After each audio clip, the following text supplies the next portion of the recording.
Chapter 1332. Rip, Mushin's collar was torn, and half of her chest was exposed. Ah, let go of me. Mushin was shocked and panicked. She struggled, hit the Japanese soldier, and even her expressions were on point. The director and the rest of the crew were satisfied with her performance. The director's eyes lit up when he saw half of her chest was exposed. The director, the cameraman, and the rest of the crew were staring at Mushin's chest. When the Japanese soldier saw such a seductive scene, his eyes widened, and he almost drooled. He hugged Muaxian tightly, his wretched eyes sneakily glancing around. In the end, his gaze stopped at the forest in front of him and he laughed. The woman in his arms was so hot. Her struggles made him excited. To prevent others from seeing them, the Japanese soldier clenched his fist and knocked Mushin unconscious. He then carried the unconscious Mushin and ran into the forest. The Japanese soldier placed Mushin under the bushes and laughed lewdly. He acted out his true colors as a perverted man. He quickly unbuckled his belt and took off his shirt. His huge body pressed down on Mushin. The cameraman moved closer, and the lights were aimed at them. The bushes and trees were blocking the view, and this shot only showed the Japanese soldier's body. It did not capture Mushin, who was under him. After all, Mushin had fainted, and her role was not important. They wanted to film the Japanese soldier's lewd, perverted, and ferocious face. They wanted to let everyone know how bad the Japanese soldier was through this shot. There was no need for NGs, and everyone was mesmerized. Ah! Suddenly, the unconscious Mushin screamed. She even jumped up and glared at the assistant director with an angry and aggrieved expression. They were almost done with the scene, but it was interrupted. They were unhappy. Muaxian's shriek also made everyone's heart jump. What happened? Could it be that there are snakes in the forest? I heard that snakes will come out of their caves when it rains heavily in spring. Is that true? The two crew members standing behind the director started to discuss. The director was shocked when he heard what Mushin said. It would not be good if there were poisonous snakes biting the actors in the crew. The director and the rest of the staff walked up and saw Muaxian glaring at the assistant director with her hands covering her chest. After seeing the director, Muaxian pointed at the assistant director and said loudly to the director, "Director, he attacked my chest," and Muaxian, who felt extremely humiliated, couldn't say the rest of her words. However, the director and the others seemed to know what she wanted to say. They glanced between the assistant director's legs. He saw that it was pushed up high, the zipper was pulled open, and the inner vault was pushed up like an umbrella. The director thought it was something big, but he didn't expect it to be something like this. Seeing that Muaxian's performance was not bad, the director restrained his anger and said to Muaxian, "You're being raped now. It's normal for the other party to attack your chest and hit between your legs. You haven't taken off your clothes, have you? There's still a gap. Continue acting." After speaking, the director turned around and returned to his seat. He even waved at everyone, "Get back to your positions. The female lead will appear in the next scene. Ruoro is pressed for time, don't waste her precious time." Since the director had given the order, the other staff members returned to their positions. The director sat down and shouted to Muaxian and the assistant director, "Get ready." Muaxian felt wronged, and her eyes were red. Her current state made people want to ravage her. Chapter 1333. The assistant director saw that Mushin was pretty and had a good figure, so he wanted to use this scene to take advantage of her. This kind of thing was common in the crew. Many male actors and actresses would have a reaction during sex scenes. Moreover, there were bushes and trees blocking the important positions, so the assistant director's reaction was even more intense. Facing Muaxian's aggrieved and resentful expression, the assistant director's lips curled into a mocking sneer. I am the director's brother. The director will not change the actor because of my reaction. I believe that other men would have a reaction to this scene. Either you get lost and quit, or lie back down now. The assistant director sneered. You are in this line of work, and you dare to act all high and mighty in front of me. Mushin gritted her teeth in anger.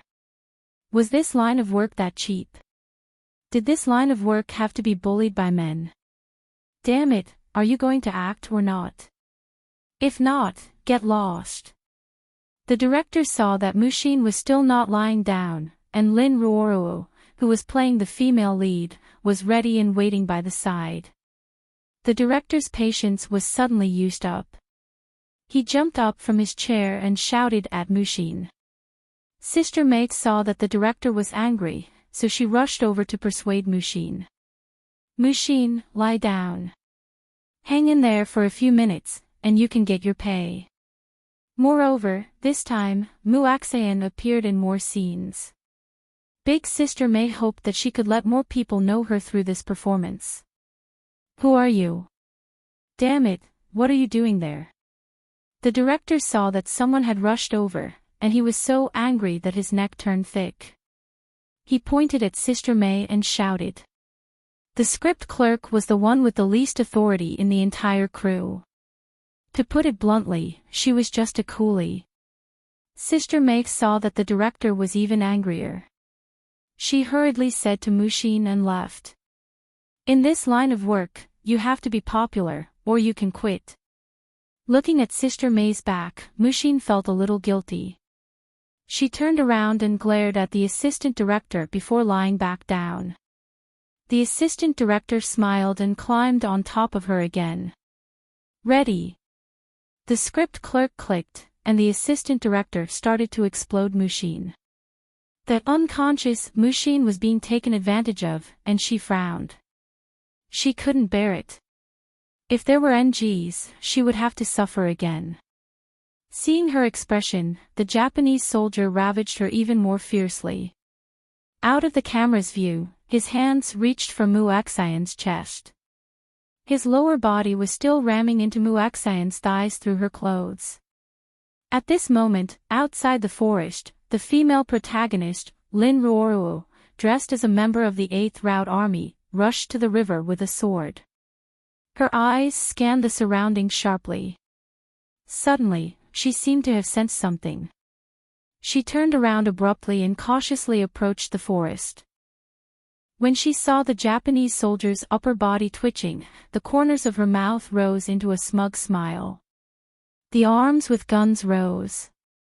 Ah, what are you doing? Suddenly, the unconscious Muaxian bounced up again. When Lin Ruoruo, who was a little arrogant, heard this call, her performance, which was on point just now, changed instantly. He became very impatient. He retracted his arm and stood there, looking coldly at Muaxian. She was just one step away from completing the scene, but she was disrupted by another walk-on. The director was completely enraged. He jumped up from his chair and shouted at Mushin, "What are you doing now?" Muaxian was so anxious that her eyes turned red. She pointed at the assistant director. He took off my pants." When she said that, many of the staff present wanted to laugh. This kind of thing was not strange. Sister Mei, on the other hand, was very anxious. She was the one who introduced this person. If she didn't act well and made the director angry, she didn't know if the director would point at her and scold her. Damn it, you're acting in a scene where you're being raped. Do you know what rape is? Of course, you have to use latex pants. If you're not acting, get out of here. Chapter 1334. After Muaxian finished this scene, she had no more scenes to act in. It was still early, and there was still a long time before Mu Zhao's school was over. Muaxian did not leave the set. She found a place to stand and watched the female lead act. Lin Ruoro's acting skills were rarely surpassed by other actresses. Whether it was fighting scenes or emotional scenes, her performance was highly praised by the director. Today, most of Lin Ruoro's scenes were filmed. Mu Axayan saw Lin Ruoro's expression when she acted. With this feeling, regardless of whether the plot was good or not, it was pleasing to see her expression. After this scene, Lin Ruoro's assistants moved a chair for her. Some helped her rest, some helped her drink, and some helped her do her makeup. In short, they served her like an empress dowager. Mu Axayan looked at Lin Ruoro thoughtfully. She heard that she had only debuted 3 years ago, but she had already been popular for 2 years. She was really a lucky person. She became popular within a year of her debut. The next scene was when the male lead and female lead were running for their lives and hiding in a cave. Both of them were drenched by the rain and shivering from the cold. When they hugged each other for warmth, their hearts came together and they had an intense and large-scale sex scene. The male lead hugged the female lead and rolled around on the ground. Because their clothes were wet, they took off their clothes. Lin Ruoro acted in the other scenes herself. When it came to rolling around with the male lead, she changed to a stunt double. Mu Axayan looked at the stunt double. Her acting was quite good. When they kissed, it was fake. But when the male lead's hands touched her body, it was real. The stunt double acted very well and was very emotional. She passed in one take without any NGs. In this industry, there is a lot of competition. If you want to be as popular as Lin Ruoro, you must be rich or have a strong background. Of course, there is another type of person who becomes popular through miracles. Do you believe that I am your miracle? The assistant director's teasing voice came from behind. It was a break now. When the crew was free, the assistant director came to tease Mu Axayan. It was Mu Axayan's first time in this crew. It was the first time the assistant director saw Mu Axayan. He was mesmerized by Mu Axayan's beauty. Even acting was so intense. When it came to sex, it must be even more intense. Sorry, I never wanted to be famous. Mu Axayan's attitude towards the assistant director was not very friendly. Tonight, accompany me. The female lead of the next film will be you. Do you believe me? The assistant director raised his hand and placed it on Mushin's shoulder. Mu Axayan stepped back, her face cold. I'm sorry, I'm not free tonight. After saying that, she left as if she was running away. The assistant director looked at her running away faster than a rabbit and sneered disdainfully, keep pretending, keep pretending. In this line of work, don't you want to be famous? You say one thing and mean another. Mu Axayan ran away from the set because there were people filming here. After leaving the village, there were many taxis and temporary small shops at the entrance of the village. Mu Axayan went to a small store and bought a bottle of water. She opened it and gulped down a few mouthfuls. Have you gone back? Sister May walked over with a bag of snacks. Hearing her voice, Mu Axayan was stunned. She turned around and looked at Sister May. Sister May, did you buy food for the crew again? Sister May smiled. This is my job. They like to eat snacks during their breaks. Thinking of the countless NGs today, Mu Axayan awkwardly apologized to Sister May. I'm really sorry about today. I didn't make things difficult for you, did I? Sister May shook her head. You didn't make things difficult. The director might have to reconsider if I introduce you to act next time. Mu Axayan, because of my words, you don't have to join the organization like other extras. You have more freedom and can spend more time with Mu Xiao. But sometimes, you have to let go. Today's scene, sigh, if I knew this would happen, would never have asked you to come. Chapter 1335. Sister May, don't be like this. I blame myself even more. Actually, I know the unspoken rules of this industry. You also want to earn more money. I'll keep an eye out for you in the future. I won't help you with the kissing and sex scenes, but I'll help you with the rest. Thank you, Sister May. I also feel sorry for Mu Xiao. Mu Axian felt bitter, but she still smiled in front of Sister May. I'll treat you to a meal when you're free. Sister May nodded. Okay, I'll call you when I get back. I'll go back now. They're waiting for snacks. Okay, thank you, Sister May. Mu Axian smiled. After saying goodbye to Sister May, Mu Axian called for a taxi. There was an entertainment magazine on the seat of the taxi. Lin Ruoro was on the cover, so she picked it up curiously and flipped through it. Lin Ruoro was the talk of the entertainment industry now. As long as there was news about her, the number of clicks and views would be shockingly high. The article in the magazine was, "A netizen took a picture of Lin Ruoro having dinner with a man."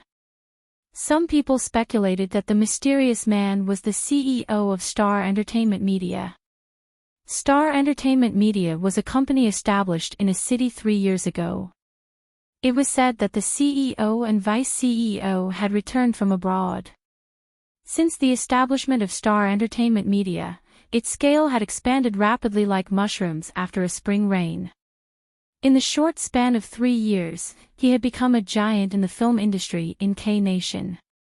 The actors and actresses in the show were all capable and popular. 7 out of 10 of them had signed contracts with Star Entertainment. Lin Ruoro was signed by Star Entertainment when it was established. At that time, Star Entertainment was not valued by the local film companies. Those big shots were not willing to sign contracts and cooperate with Star Entertainment. After Lin Ruoro signed the contract, she became the new star of Star Entertainment. Good shows, commercials, and movies were arranged for her first. She had good resources. She did not disappoint Star Entertainment. 3 years ago, she was still a newbie. Because of her excellent acting skills, the TV series she starred in was recognized by the audience and had good ratings. The movies were also very popular. The box office was always higher than Star Entertainment's expectations. Even the products that she endorsed were selling like hotcakes. After she endorsed the sanitary napkins, some people even calculated that almost half of the women in K-country were using the brand of sanitary napkins that she endorsed. Not to mention underwear, cosmetics, shampoo. The report also said that Lin Ruoro was the fiancée of the president of Star Entertainment. Some said that Lin Ruoro had started acting when she was in England. It was just that he wasn't famous overseas, so he came back to K-country to develop. That was why her acting skills were so good. Mushin pursed her lips. It turned out that Lin Ruoro's popularity had something to do with the president of Star Entertainment. She suddenly recalled what the assistant director had told her. In this industry, if you wanted to be famous, you either had to have money or a strong background. She had no money or background. Being able to become famous was due to her good luck. She had created a miracle for herself. Mushin glanced at the mysterious man in the magazine. It was very blurry. Not to mention the man, even Lin Ruoro was blurry. From the photo, it was impossible to tell if the hostess was Lin Ruoro, let alone the CEO of Star Entertainment, who rarely appeared in public. Mu Axian didn't read much. She put down the magazine and closed her eyes to rest. But when she closed her eyes, she saw the wretched face of the assistant director when he was filming. Damn it, it was a wretched man. Mu Axian felt disgusted at the thought of him poking her with his thing. Chapter 1336. It's not that Mu Axian doesn't want to be famous, but she doesn't mean what she said to the assistant director. She had tried to audition for the role, and Sister May had helped her fight for it. She couldn't even remember the number of times she was suddenly replaced before filming even started after her audition. Mu Aksayan is not famous, and the role she auditioned for will not be the first female lead role. The most important role she auditioned for was the second female lead. The rest of the roles were the third female lead, the fourth female lead, and the fifth female lead, but these unimportant roles would always be replaced before the start of filming. You can imagine how competitive this industry is. Mu Aksayan had tried countless times and was hinted to sleep with the crew's cameraman, producer, and director to arrange good roles for her. Mu Aksayan's beauty is quite attractive to men. But she rejected all of them, and some production crews even held a grudge against her because of her rejection. Once, there was a film crew that had finished filming. She was only the second female lead's maid in the film, and she only had a few scenes in the film. But after the filming ended, she received a call from the director, saying that the entire production crew was celebrating at a hotel and invited her over for dinner. Mu Aksayan went over, and the entire production crew was celebrating. But when the director saw her, he asked her to sit beside him, and his legs started to cheat on her. Mu Aksayan exposed this on the spot, and the director's face turned green. He even pointed at her and scolded her with harsh words. From then on, Mu Aksayan rejected all the celebratory banquets and meals. Using Sister May's words, Mu Aksayan is too old-fashioned and can't let go. That's why she can't be famous. Mu Aksayan suddenly opens her eyes, and she looks confused. Does she really need to be slept with or have a strong background to be famous? Since Mu Aksayan chose to act, she hopes to be recognized by the audience. She hopes to be famous and earn a lot of money to give her son a good life. Magoo is no longer the Magoo of the past. Because of the mistakes he made when he was the president, all his assets were frozen by the country. That means Magoo's assets were handed over to the country and no longer belong to him. Now, he is relying on a farm to survive. Although he is not poor, he is living a rich life. But Mushin didn't want to ask him for money. When she left the ranch, she angrily said that she didn't want to depend on him for food in the future. Right now, she really hoped that she could become famous and earn a lot of money with her own ability. But she didn't expect the industry to be so complicated. The taxi stopped in front of the Happy Time kindergarten. After Mushin got out of the car, she looked at the time. There were still 5 minutes before the children were out of school. Mushin stood in front of the door. Like many other parents, she quietly waited for class to end. 5 minutes later, there was a sudden clatter in the kindergarten. When it was time for class to end, the children ran out excitedly like chickens out of a cage. Especially those children who saw their parents waiting at the door, they opened their arms and ran with their little legs. Mu Aksayan found her son from a group of children. Mu Zhao's eyes lit up when he saw Mu Aksayan, and then he ran over. Just as Mu Zhao was about to reach Mu Aksayan's side, a child suddenly rushed in front of Mu Zhao. Mu Zhao was unable to react in time and the two children collided into each other. Then, both of them rolled on the ground. Because Mu Zhao had collided with the other party, his body was on top of the other party. Wah! The little boy suddenly burst into tears. Chapter 1337. Mu Zhao was afraid that he would hurt him, so he quickly got up and looked at the crying classmate on the ground at a loss. Seeing this, Mu Aksayan hurried forward and wanted to help the child up. Suddenly, a sharp voice sounded. "What's wrong with you? Don't you have eyes?" As the voice fell, Mu Zhao's small body was pushed by the other party and fell heavily to the ground. As they were out of the school gate, the ground was cement. Mu Zhao's little butt hurt so much that tears flowed out of his eyes. He sat there and looked up at Mu Aksayan with grievance. Mu Aksayan came over and helped him up. She hugged him and apologized to the woman who pushed him. "I'm sorry. Muaxian's heart ached when her son was pushed down. If the other party's son wasn't crying so sadly and in so much pain, she wouldn't have wanted to apologize. The child was insensible, but were the adults insensible too? What if the child fell and got hurt by pushing him so hard? The woman hugged her son in her arms and checked if he was injured. She said angrily to Muaxian, "What's the use of saying sorry? Aya, your skin is red. What's wrong with you, little brat?" The woman suddenly raised her head and glared at Mu Xiao. Mu Xiao seemed to be frightened by her shout. His small body shrank into Muaxian's arms and he looked timidly at the little boy's elbow. Because it had hit the ground first, it was red. Fortunately, the skin wasn't broken. Muaxian glanced over and heaved a sigh of relief when she saw that the skin wasn't broken. Muaxian said, "I'm sorry," again and turned to leave. The woman didn't let her go. She reached out and grabbed Mu Xiao's bag, shouting, "You want to leave after hurting my son? Everyone, come and judge for yourself.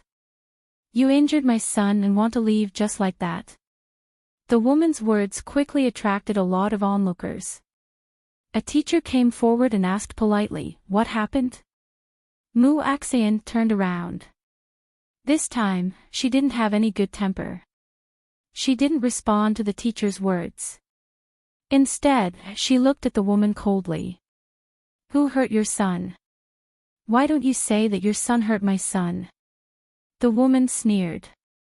Her arrogant attitude was vividly displayed. She raised her chin and looked down on everyone. "What kind of joke is this? My son ran over from here. If it wasn't for your son suddenly rushing over, would my son be injured?" Muaxian nodded and imitated the woman's expression and attitude. "Do you want to see the surveillance footage? My son ran towards me first, didn't he? Then your son suddenly ran amok and bumped into my son. Also, you pushed down my son with your own hands. Woman, you really know how to make things out of nothing. It's clearly your fault, yet you insist on saying that I'm wrong." The woman suddenly roared harshly. She looked like she wanted to go up and slap Muaxian. Seeing that they were quarreling, the teacher's face darkened. "If you keep quarreling, I'll call the police and let them deal with the problem." Muaxian pursed her lips slightly, not at all afraid that the teacher would call the police. She looked at the teacher. At this moment, her gaze became gentle. "Teacher, can I look at the surveillance footage?" The teacher nodded. "Sure. There were surveillance cameras in the guardhouse. Let's watch the surveillance footage." Mushin glanced at the woman coldly. "You guys be the judge. If it's my fault, I'll pay for the medical expenses." "I'll take a look then." The woman raised her chin arrogantly. Then, many parents followed her to the guardhouse to watch the surveillance footage. The footage was very clear. There were surveillance cameras installed on both sides of the school gate, so they could see everything clearly from all angles. Chapter 1338. Everyone saw clearly that Mu Xiao had been running towards Muaxian the moment he saw her. He wasn't running very fast. When a classmate ran past him, he would stop and let them pass before running again. It was obvious that he was a child who knew how to be safe. But when he was almost in front of Muaxian, a little boy suddenly ran in front of him. The video showed that the little boy was looking around as if he was looking for his mother. When he turned around and saw his mother, he ran over excitedly and even bumped into Mu Xiao, who was almost in front of Muaxian. When he ran over, Mu Xiao clearly stopped in his tracks. But the boy was running too fast, so the impact was greater. Because Mu Xiao was prepared, he fell to the ground a second later than the little boy. He fell to the ground and was pulled by the little boy. The moment the little boy fell, he instinctively wanted to grab something, but he grabbed Mu Xiao and pulled him down, pressing him on top of him.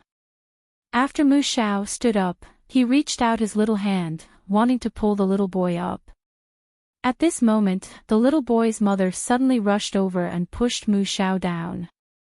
The moment Mu Xiao fell, his little face scrunched up. Everyone could see that he had fallen hard.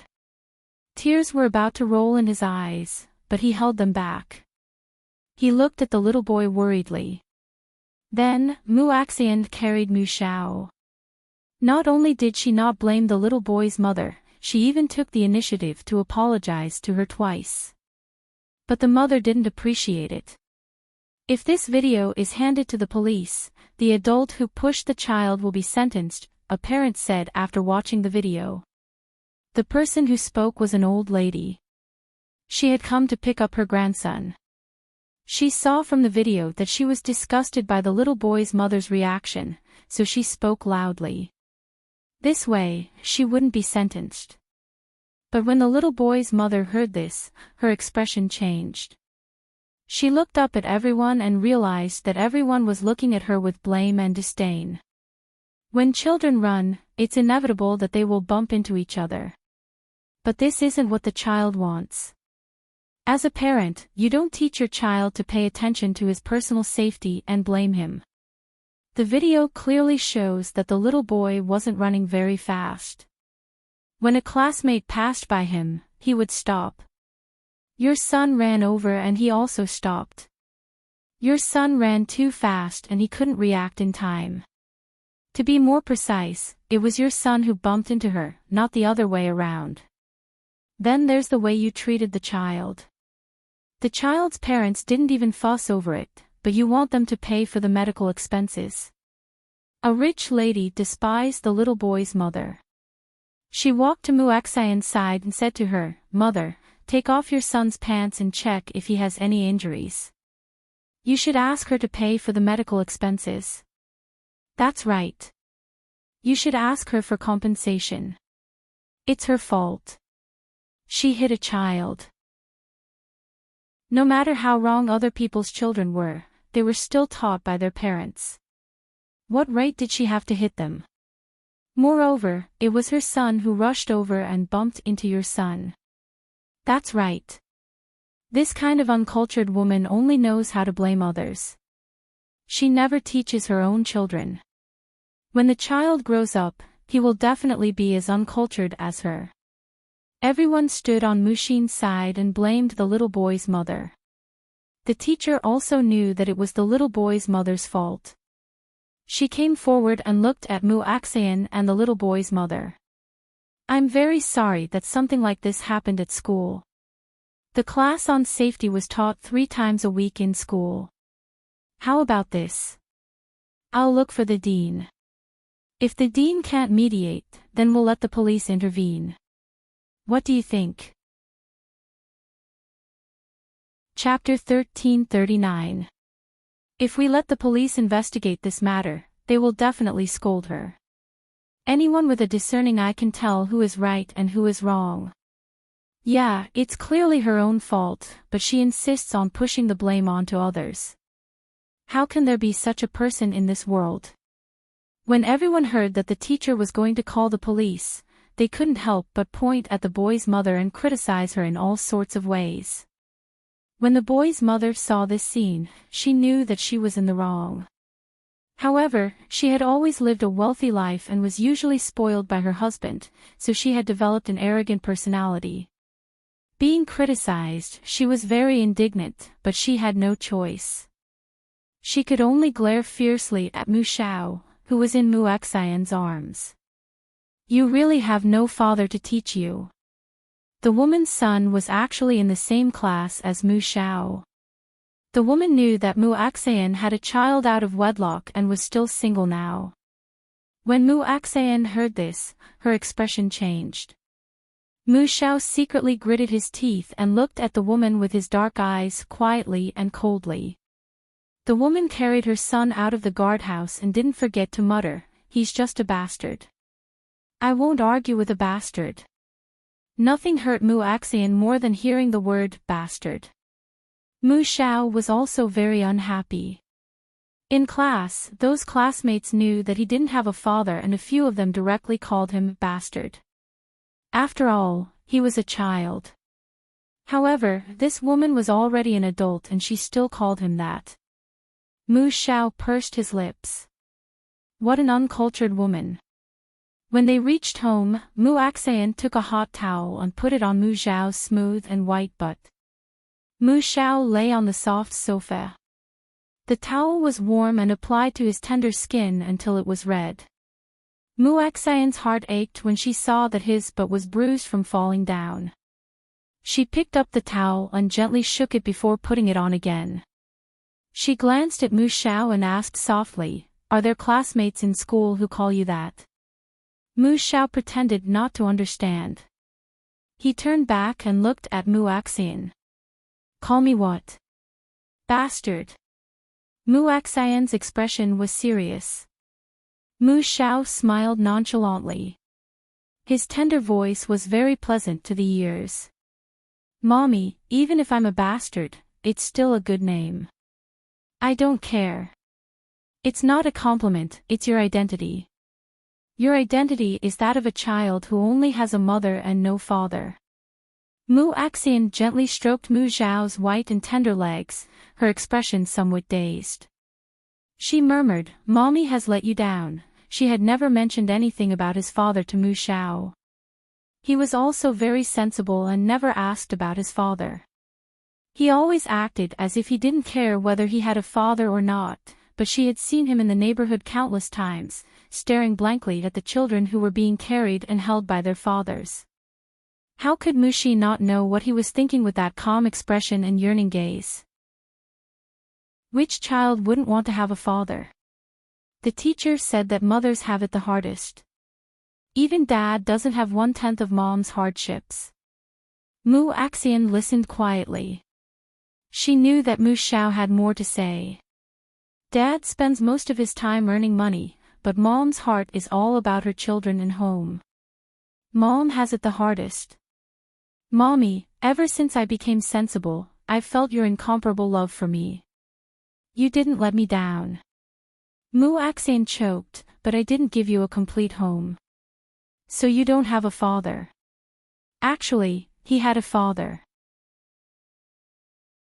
Chapter 1340. Is it done, Mommy? Mu Xian took the towel. It's done. Mu Xiao turned over and lay there, using his two short arms as a pillow. He looked at Mu Xian. His expression was as elegant as a beautiful little prince. Mommy, can you tell me about my daddy? He looked at Mu Xian with a smile. There was only curiosity in his eyes, no anticipation. He was curious about how he came to be and did not look forward to meeting his daddy. Mu Xian looked at Mu Xiao deeply for a long time and thought to herself, he is sensible. He has the right to know who his father is. Thus, Mu Xian told Mu Xiao about her and Ban Jianing. Mu Xiao listened very seriously, not missing a single word. He did not miss a single detail. After she finished, Mu Xian smiled bitterly and looked at Mu Xiao. Do you hate Mommy for taking the initiative to bring you into this world? Mu Xiao sat up. Even though it was a soft sofa, when he sat up, his butt hurt. He frowned and sucked in a deep breath. Mu Xian saw this and lifted him up. Mu Xiao smiled. I'll stand. Mu Xian placed him in front of her and he stood between her legs. Mu Xian hugged him and he leaned against Mu Xian's legs. Mommy, thank you for giving me life. Although Mu Xiao was young, he was more obedient and sensible than other children. Mu Xian's heart moved and she touched Mu Xiao's tender face. Mommy also thanks you for being so sensible and always making Mommy happy. Mommy, actually, I don't really want to know who my daddy is. I just want to know about your previous experience, Mu Xiao said. Your daddy is rich now and can let you live a good life. Maybe his wife is very gentle and treats you very well. Their children will treat you like their biological brothers. Don't you want to live with them? Mu Xiao shook his head. No, no matter how good they are still them. Mu Xiao looked up, his dark eyes carrying a trace of longing. Mommy, don't let them know of my existence, okay? He did not want anyone to disturb his and his mommy's life. Mu Axian was stunned. She did not expect Mu Xiao to say this. There was a lump in her throat. She wanted to cry, but she held it back. She hugged Mu Xiao and sobbed, "Mommy respects you. If you don't want them to know, then Mommy won't let them know. Mu Xiao, Mommy won't be as willful as before." Mu Xiao suddenly chuckled. His laughter was like the spring breeze in the forest, stirring people's hearts. Mu Axian lowered her head and looked suspiciously at Mu Xiao. What was this little guy laughing about? She wanted to cry, but he was smiling. Mu Xiao's tender voice rang out. "Mommy, when I grow up, I'll dote on you and let you be willful." Mu Axian was touched. She smiled and said, "Okay, you've grown up. You have to spoil Mommy. Otherwise, Mommy will be very, very sad." A Bentley drove into a quiet and luxurious villa. A few minutes later, the owner of the Bentley entered the villa. Passing through the luxurious living room, they went up to the second floor. Standing in front of a door on the second floor, she knocked on the closed door. "Come in." A low, magnetic and pleasant male voice came from inside. The woman smiled gently, her smile elegant. She gave the door a gentle push and it opened. Her high heels stepped on the carpet without making a sound. She knew that the person inside was working and would not let her walk out. In front of the desk, the man looked up. Seeing that it was her, he smiled gently. "Ruoro, are you done?" Chapter 1341. Lin Ruoro sat down opposite the man. There was a large mahogany desk between them. Lin Ruoro smiled sweetly, her voice like a silver bell. "Yes, there are 2 extra scenes today. Otherwise, I would have wrapped up long ago. Have you eaten?" The man shook his head. "Not yet. Shall we go out to eat?" The man didn't like to eat out. Lin Ruoro glanced at the documents in front of him and smiled like a flower. "No, you have to take these documents to the meeting tomorrow. Go on with your work. I'll go cook."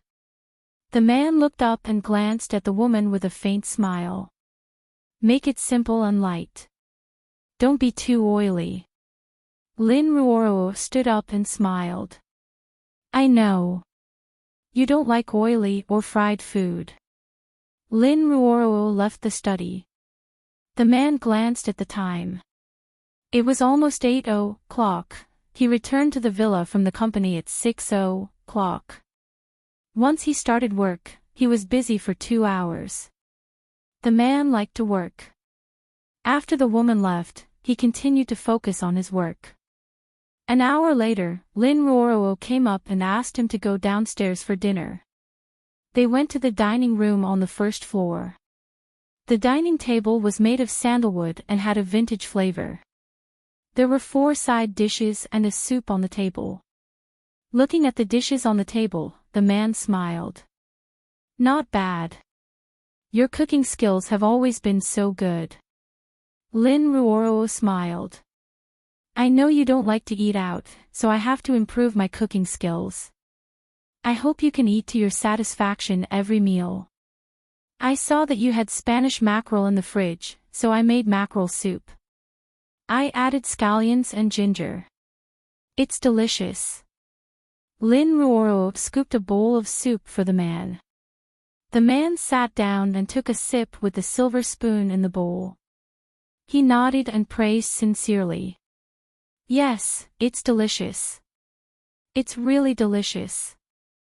Lin Ruoro scooped a bowl for herself and took a sip. Hearing the man praise her like this, she was overjoyed and smiled.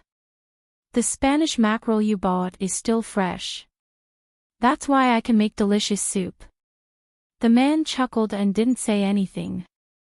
He drank the soup and glanced at the other dishes on the table. Stir-fried bitter gourd, green peas with diced meat, tricolored fried prawns, chives with scrambled eggs. They were all light home-cooked dishes. Lin Ruoro's cooking skills were good. Although the dishes were simple, the taste was quite good. Every dish was delicious, and it maintained the original taste of the dishes. Did the filming go well today? The man asked. It's all right. I originally planned to shoot 2 more scenes today, but one of the extras had more than 10 NGs because of one scene, which delayed the progress. Extras. When the man heard this, he frowned. He expressed that he was not satisfied with this result. 3 shots for a horse was invested in by his company.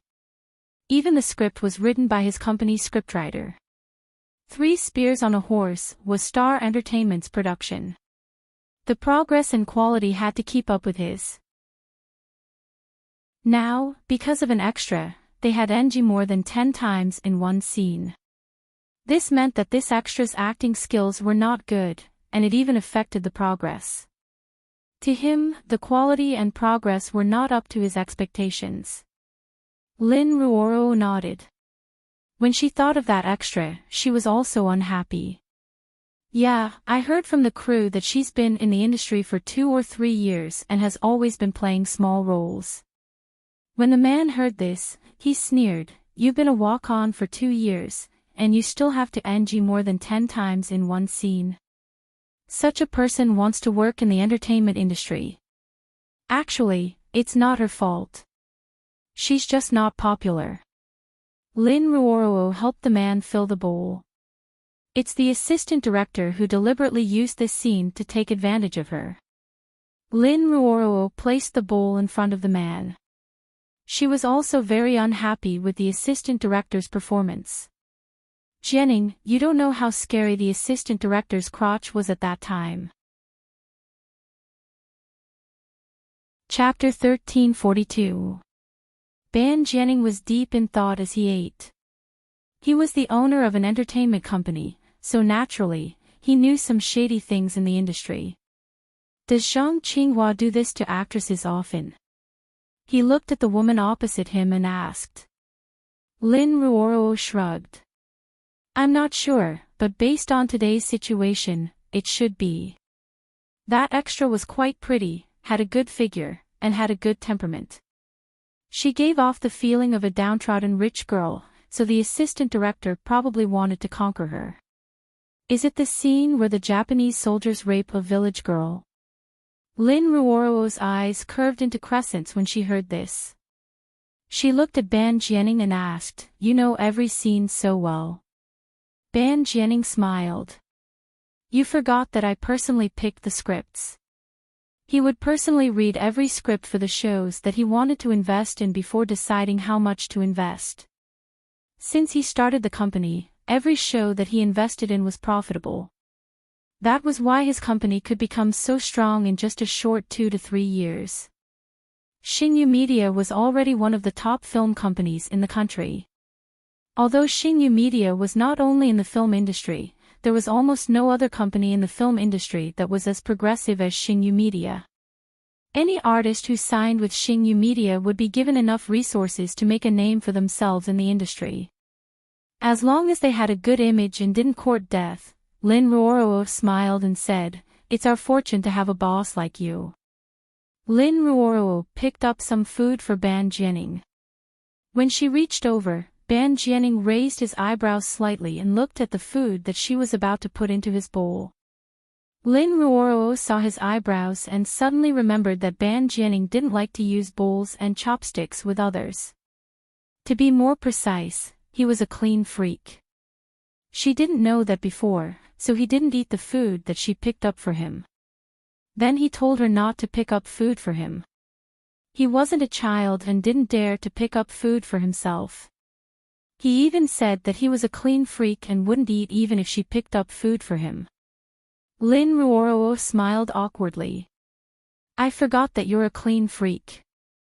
Ban Jianing's expression was indifferent as he picked up food for himself. Lin Ruoro liked to watch him eat. He was a handsome man, a walking immortal. Watching him eat was pleasing to the eye. A simple shirt and a pair of black trousers showed his nobility and handsomeness. His personality was calm and indifferent, but his heart was not cold-blooded. He was compassionate and donated money to the orphanage every year. He had an innate nobility about him, as if he had grown up in a noble environment. Lin Ruoro knew that he did not grow up in a noble family. He had told her about his past. She knew that his father used to be the president. He was a real prince. Indeed, in Lin Ruoro's heart, he was her Prince Charming. She liked Ban Jianing. To what extent did he like her? She liked him so much that ever since she met him, she had always rejected the pursuit of other men and did not have too much contact with other men. She liked him so much that she wanted to marry him even in her dreams. The two of them ate in silence. Lin Ruoro didn't like the atmosphere. 3 Spears on a Horse is about to finish filming. Have you arranged for the next film? She opened her mouth to break the atmosphere that she didn't like. Do you like to act in ancient or modern dramas? Ban Jianing was very confident about Lin Ruoro's acting career. As long as she liked it, she could act in any drama that he invested in. Star Entertainment invested in no less than 8 dramas in a year. Lin Ruoro would film 1 or 2 dramas every year. It was spring now and 3 Spears on a Horse was the first drama that she filmed this year. Chapter 1343. She planned to travel abroad if she didn't find a satisfactory script after filming 3 Shots on a Horse. However, if Ban Jianing insisted on her acting, she would be happy to do it. She looked at Ban Jianing with a bright smile. Do you think I look better in ancient costumes or modern ones? Ancient costumes, said Ban Jianing. Because, didn't he often see her in modern clothes? Lin Ruoro smiled. Then I'll take on an ancient costume drama. It's best if it's a fantasy or fantasy drama. I don't like palace intrigue. There really is a fantasy drama. There's a role that suits your temperament. When Lin Ruoro heard this, she felt that something was wrong. Not the female lead. Ban Jianing smiled. The second female lead. You have the same number of scenes as the first female lead. I haven't read the script yet. Jianing, you know that I won't take on the second female lead for the time being. You also know that with my current fame, if I take on the second female lead, my fans will be angry if the reporters write that I'm going downhill. She had a lot of fans. If they were angry and attacked the first female lead, Lin Ruoro didn't want to see that. I promise that you'll like the second female lead after reading the script. Ban Jianing didn't care. He just felt that Lin Ruoro was more suitable for the second female lead. The script is with you, right? I really want to read it. It's in the study. After dinner, go up and read it. He was also working on the investment. What about the first female lead? Who do you think we should use? You know that in Star Entertainment, other than you, I never personally make arrangements for the artists. The artists in Star Entertainment all had managers. Whatever role they played, their managers would fight for the script for them. Whether they played the role or not was up to them. Ban Jianing's requirements were that the acting skills had to be good and the quality of the drama had to be good. When Lin Ruoro heard this, she felt a sense of joy. Her treatment in Star Entertainment was indeed special. Lin Ruoro smiled. I have to read the script. But you said that I'm suitable for the second female lead. For your sake, I'll do it. As for the first female lead.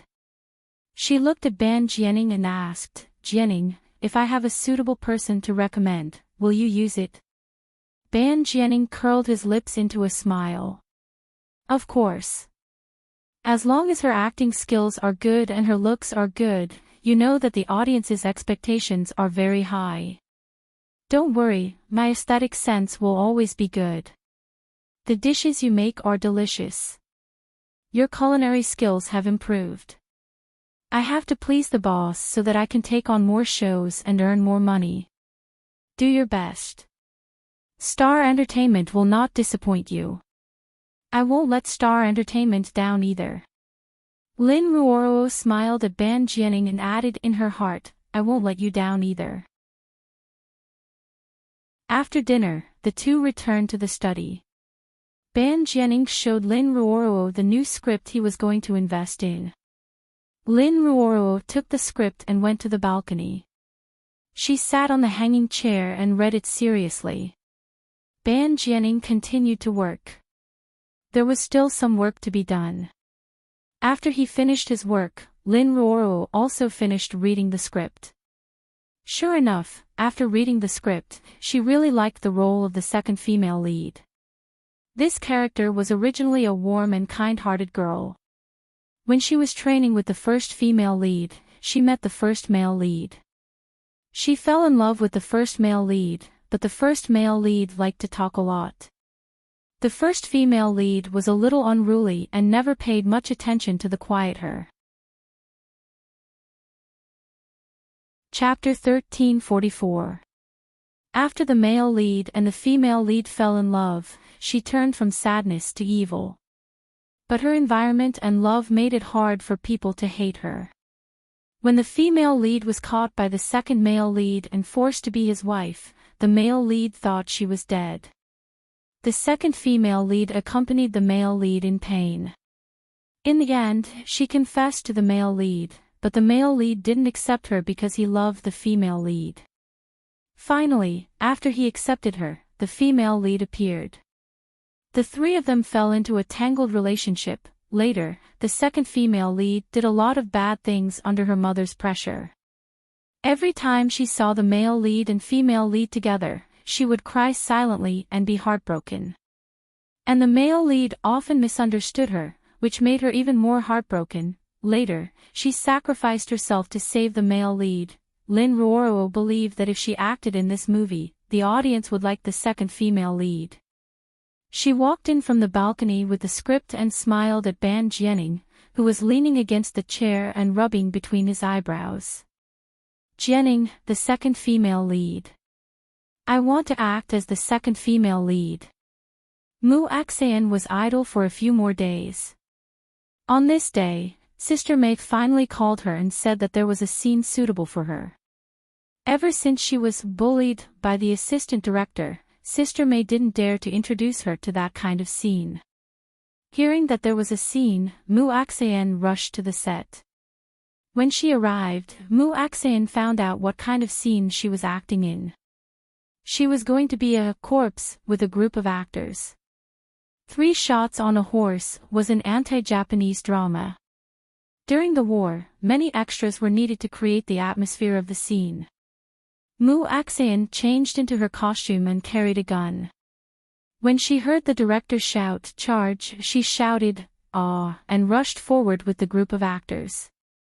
On the battlefield, of course, the mood and scene had to be excited. They rushed forward, faced the enemy's bullets, and fell one after another.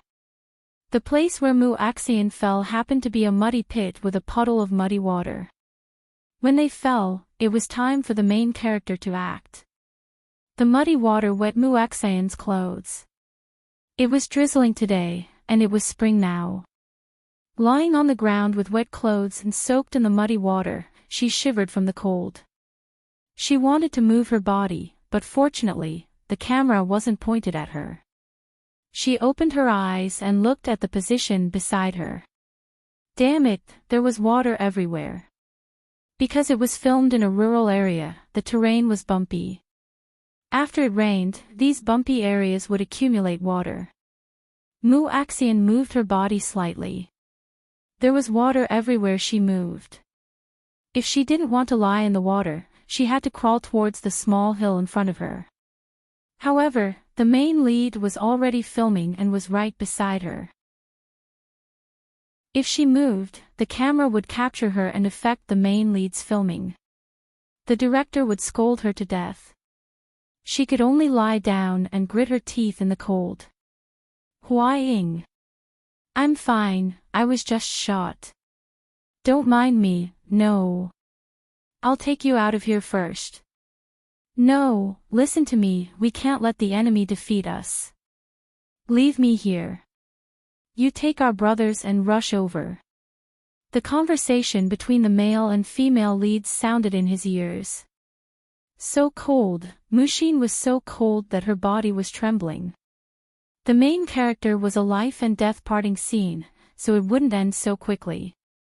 A minute later, Mushin was so cold that her lips had turned purple. Ever since she gave birth to Mu Xiao, she hadn't had a good rest during her confinement period and her body had been weak. Her head would hurt when the fan blew on it, and she had to wear an extra layer of clothing in winter. If not, she would shiver from the cold. Even when she was on her period, her back would hurt. Unfortunately, she was about to reach her period. She felt a pain in her lower abdomen when she felt cold. When she clenched her teeth and shivered, the pain got worse. Chapter 1345. Finally, the main character's scene was over. When the director shouted, "Cat," Mushin quickly got up. Her legs were trembling from the cold. She stood up but fell back down again. Achoo, she sat there and sneezed loudly. When she sneezed, her nose felt sour and she wanted to have a nosebleed. The first female lead, Lin Ruoruo, was about to leave with her assistant when she saw an extra falling back down and sneezing. She walked over and looked at Mushin. She saw that Mushin's face was yellow, her lips were purple, and her knees were trembling. She asked, "Are you okay?" Mushin heard the voice and looked up. She saw the first female lead, Lin Ruoruo. Mushin quickly got up, but her legs were trembling. Lin Ruoruo was afraid that she would fall back down again. She stretched out her hand and grabbed Mushin's arm. She looked at Mushin. Although she did not look concerned, her tone was still gentle. "Are you sick?" Mushin shook her head and smiled. "Thank you. I am not sick. I just caught a cold. Go back and change your clothes. Dry your hair." Lin Ruoruo turned her head and said to the assistant holding the umbrella, "Bring my ginger water over for her to drink later." Lin Ruoruo would have stomachaches before and after her period. Every time it was almost time, she would prepare ginger water for herself and drink it like plain water. Her assistant nodded. "Okay, Sister Ruoruo." When the crew saw Lin Ruoruo showing concern for an extra, they were full of praises. The crew even took photos and posted them on the internet. This way, it could increase the ratings of Three Shots Horse and increase Lin Ruoruo's popularity. Although her popularity was quite high now, Mushin had just changed her clothes and came out when Lin Ruoruo's assistant called her. She passed a thermos to Mushin and said, "This is ginger water from Sister Ruoruo. She wants you to drink it quickly to warm up." Mushin really needed ginger water now. She took the thermos and smiled at her assistant. "Thank you. Ruoruo is the best." Her assistant smiled. "Yes. I used to work for other big shots and they would always bully me. But after I started working for Sister Ruoruo, she would never lose her temper with her assistant. This thermos, Sister Ruoruo has a few of these thermos flasks at home. Sister Ruoruo said that if you don't mind, she'll give them to you." When Mu Axayan heard this, she smiled. Her smile carried a trace of exhaustion. "Then I'll take it to her to get an autograph and sell it. I'll definitely be able to sell it for a good price." Mu Axayan found a place to sit down. After drinking a few mouthfuls of ginger soup, her stomach warmed up, and her body warmed up as well. The coldness was driven away quite a bit. She wanted to go home, but when she saw Lin Ruoro's scene in the studio, she couldn't help but stop and watch. Lin Ruoro was now the most famous female celebrity in the entertainment industry. She thought that she was a big shot and was putting on airs. He didn't expect her to be so approachable. Mushin felt that the more she looked at Lin Ruoro, the more she liked her. Her acting skills were outstanding. After Lin Ruoro finished her performance, she turned around and walked towards the lounge chair. Suddenly, there was a commotion in front of her. She looked over. Jianing. Lin Ruoro was overjoyed. Ban Jianing came to visit her. As soon as Ban Jianing appeared, the crew instantly became lively. The director, assistant director, and other crew members all came forward to follow him around. When Mu Axayan saw that Lin Ruoro had finished her performance, she turned around and left the set. She didn't even look at the lively scene in front of her. Jianing. Lin Ruoro smiled and walked towards him. Ban Jianing's gaze looked at her, but inadvertently saw Lin Ruoro's back slowly walking away.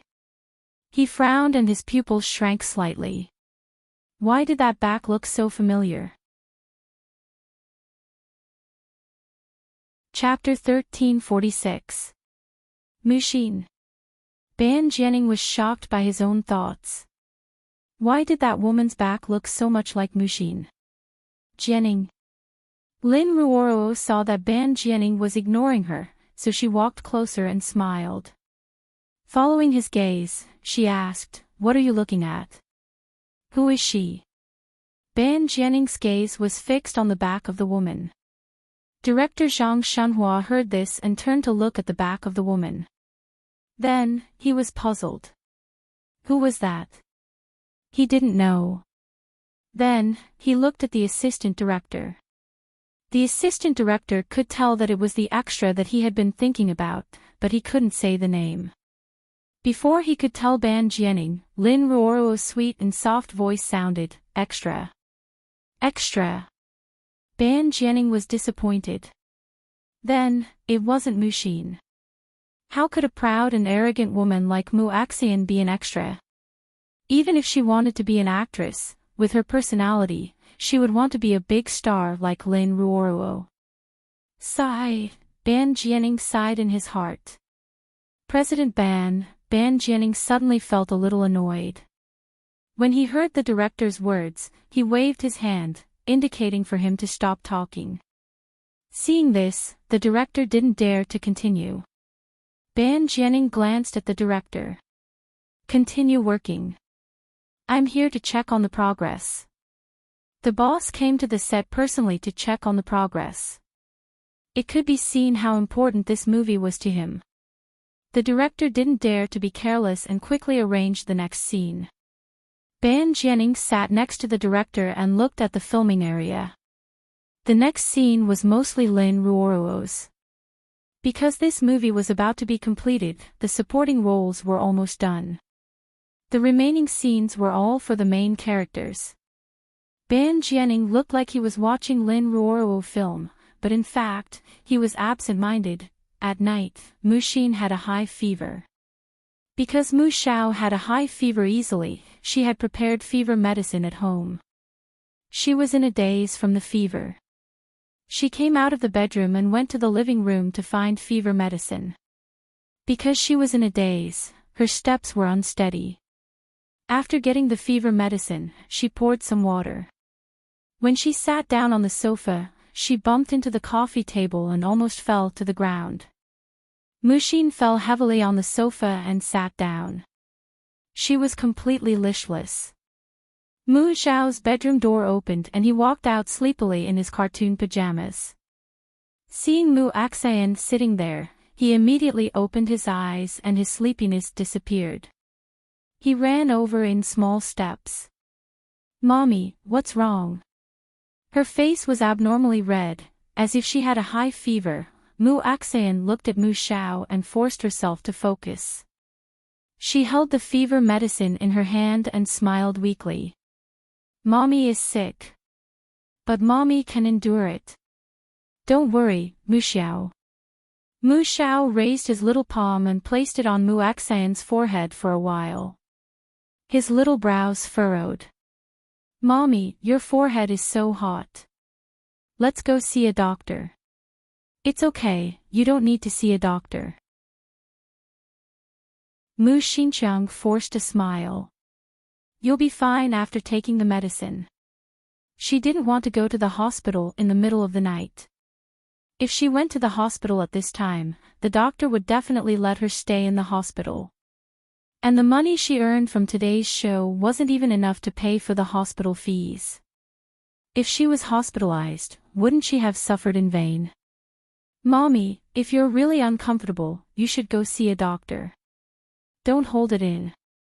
Mu Xiao's tender voice was full of heartache. Mu Xian tested the temperature of the water.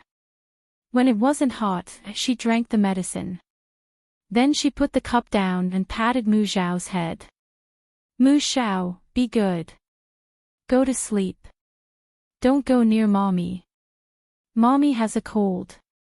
If you get so close to Mommy, Mommy's virus will spread to you. Chapter 1347. Mommy, pass it to me. If you pass it to me, you'll be fine, Mu Xiao said as he held Mu Xian's hand. When Mu Xian heard that, her nose turned sour and she wanted to cry. Silly child, if I pass it to you, both of us will be sick. Mu Xiao looked at Mu Xian. I hope that I'm the one who's sick. If I'm sick, Mommy can take care of me. If you're sick, I'm too young to take care of you. Silly child, you're sick. Mommy's heart hurts. Mommy doesn't feel good either. I don't feel good either. Mu Xiao pouted and looked like he was about to cry. It was indescribably cute. Mu Xian's eyes turned hot. She pinched Mu Xiao's tender cheeks and choked. Silly Mu Xiao, if you don't go back to sleep, Mommy will feel even worse. Mu Xiao pouted. Mommy, do you want me to help you back to your room? Mu Xian shook her head. No need. Mommy will go back after sitting for a while. Mu Xiao didn't want Mu Xian to be unhappy. He picked up Mu Xian's hand and kissed the back of it. His dark eyes were clear as he looked at Mu Xian. Mommy, I'll just kiss you. Mu Xian nodded. Her son was so obedient that she wanted to cry. Thank you, baby. After Mu Xiao returned to his room, Mu Xian wanted to rest on the sofa for a while before returning to bed. However, the high fever made her very weak. She didn't even want to move her fingers, let alone return to the bedroom. She leaned against the sofa to rest. Unexpectedly, the medicine took effect and she fell into a deep sleep. Her body fell along the back of the sofa and lay on the sofa. Mu Xiao opened the door gently and tiptoed over with a blanket in his hand.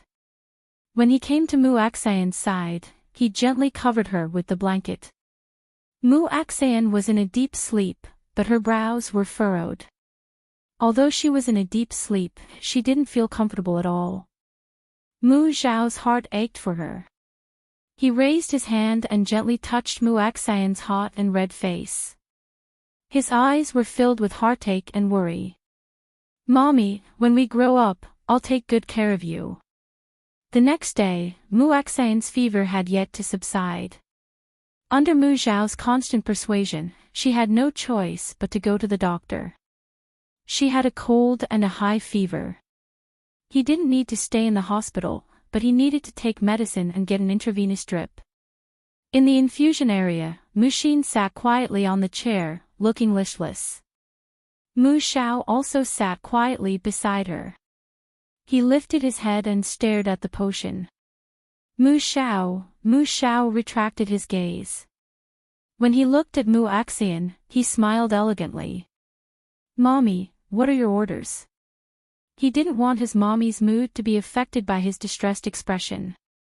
He wanted to smile handsomely in front of his mommy. Get mommy a glass of water. Mu Xiao stood up. All right. Soon, he poured a cup of water for Mushin. Mommy, are you hungry? There's a breakfast shop next to the hospital. Can I buy some porridge for you? Mushin didn't want to eat. The doctor said that you have to eat more porridge. Eating porridge will help you recover faster. I'll buy it for you, okay? Mu-Axian looked at her son's anxious eyes and couldn't bear to refuse. She nodded lightly. All right, be careful. Mu Xiao smiled. His tender face was incomparably handsome. I will. Mommy, don't worry. There was a very famous porridge shop next to the hospital. Although it was close to the hospital, most of the people who came here to eat porridge were office workers. At this time, business in the shop was still booming. Mu Xiao queued for a long time and only bought 2 servings of porridge. The boss saw that he was so small and cute and liked him very much. When he passed the porridge to him, he reminded him to be careful. Mu Xiao thanked the boss as he walked out of the porridge shop. A man strode in from outside and almost bumped into this little guy. Fortunately, he reacted quickly and dodged to the side. Mu Xiao also thought that he was going to bump into someone. Seeing that the other party dodged quickly, he raised his head and smiled elegantly at the other party. Sorry, I was too anxious. When Ban Jianing saw his smile, his entire heart palpitated violently. Chapter 1348. At this moment, Ban Jianing stared at Mu Xiao's little face. His pupils constricted slightly, and a wave of emotion flashed past his eyes. As for what emotion it was, he couldn't explain it himself. He only knew that when he saw this little boy, the softest part in the deepest part of his heart was gently bumped. Mu Xiao saw that the other party didn't respond, so he smiled and bowed slightly. Then, he walked past Ban Jianing. Ban Jianing turned his head and his gaze followed Mu Xiao's figure. Seeing him walk into the hospital with 2 bowls of porridge, he raised his eyebrows thoughtfully. Why did he feel that when the little boy smiled, his eyes looked especially like Mu-Xian's? It must be an illusion. When he saw a back on set yesterday, he also thought that it looked like Mu-Xian. Now that he saw a little boy's smile, he also thought that it looked like Mu-Xian. Ban Jianing retracted his gaze. The little boy had also entered the hospital. He shook his head helplessly. He didn't know if he would also think of Mu-Xian when he saw a puppy later, in front of Song Wuyo. He didn't admit that he still liked Mu-Xian. In fact, he knew that he still liked that woman who didn't have a very good personality and was a little arrogant. He couldn't understand. They didn't have much interaction, but he fell in love with her the first time he saw her. After he fell in love with her, he wasn't interested in other women. Ban Jianing walked into the porridge shop. He should be a frequent customer. The boss recognized him as a regular. President Ban, are you going to work in the south today? The boss instructed the lady boss to give Ban Jianing a bowl of porridge and a bowl of vegetables. The south was the office that Ban Jianing used to edit the final film. In order to let 3 shots on a horse be broadcast as soon as possible, he had to personally supervise the editing work. Every time he went to work in the south, he had to pass by here. He would eat a bowl of porridge here. After a long time, the boss recognized him. Does that child come often? Ban Jianing asked. The boss had opened the porridge shop here for so long, but this was the first time he saw such a cute, handsome, and young child come to buy porridge alone. He even asked him a few questions, so when Ban Jianing asked him, he knew who Ban Jianing was referring to. The boss shook his head. This is the first time I have an impression of him. He hasn't been here before. Ban Jianing heard this and fell silent. He said that his mother is sick and is on a drip in the hospital. I asked him if his father was taking care of his mother, and he said that he had never seen his father before, the boss said. Ban Jianing raised his eyebrows when he heard that. He had never seen his father before. Could it be that his father had died before he was born? Ban Jianing sighed inwardly, what a pitiful child and woman. After eating the porridge, Ban Jianing walked out of the porridge shop and looked at the hospital. That little boy's mother should still be on a drip, right? That was strange. Why did he have a feeling that he wanted to go in and see them? Just as he was wondering if he should enter the hospital and head to the 4-drip area, his phone rang. It was Song Wuyo. Song Wuyo, Jianing, are you free next month? Ban Jianing, I'm free, I have to be free. It's little treasure's birthday. If I don't go back, will she spare me? Song Wuyo said, remember her birthday. She'll be very happy. Ban Jianing, ask her what gift she likes. I'll give it to her. Song Wuyo, she doesn't lack anything.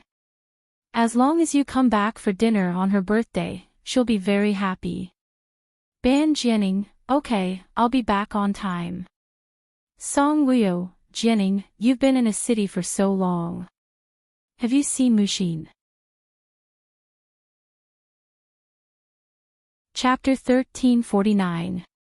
Ban Jianing chatted on the phone as he walked towards his car. No. Song Wuyo, you're not going to ask her out. Ban Jianing, sister, you know that she despises me. Song Wuyo, that was in the past. Who doesn't despise you for pretending to be a fool? Even I despise you. Unless that woman was looking for trouble, she would not fall in love with a man whose IQ was only a few years old. If she was really a fool, her children might not be normal. Song Wuyo felt that Mushin was right when she rejected Ban Jianing. Ban Jianing fastened his seatbelt but did not start the car immediately. He put one hand on the steering wheel and looked straight ahead with his deep eyes. Sister, I'm not fated to be with her. You have your 2 brothers-in-law's protection in M City, but you didn't set up Star Entertainment in M City and insisted on developing it in a city. Isn't it because of Mushin? When Ban Jianing heard this, he burst out laughing. Sister, Star Entertainment opened in a city because there are many film studios and artistes here. It will be of great help to my career. I really didn't come to a city for Muaxin. You little brat, did I just get to know you today? You like her but you don't admit it. If you don't like Mushin, why don't you marry Ruoruo? She's done a lot for you all these years, right? Ruoruo is good, but I only see her as a sister. How can I marry a sister? But that's not what she thinks. Sister, you don't have to worry about my marriage. I can't help but worry. I heard that Qing Junghua is also in a city. Your brother-in-law said that he opened a restaurant in a city and it's doing well. Ban Jianing raised his eyebrows. So what? Ban Jianing only found out later that Mushin and Qing Junghua had completely cut off contact. He might go to a city to look for Mushin. Qing Junghua didn't have a girlfriend all these years. It's Xiaobao's birthday. Are you bringing Ruoruo back? Song Wuyo asked. Why should I bring her back? If you don't bring Ruoruo back, you can call Mushin and ask if she's coming back. Didn't she always go back before Xiaobao's birthday? Ban Jianing's expression was indifferent. He knew that Mu Axian had chosen to return before Xiaobao's birthday to avoid meeting him. When she returned to M City for the new year, she waited until he was gone before going to the manor to pay Song Wuyo a visit.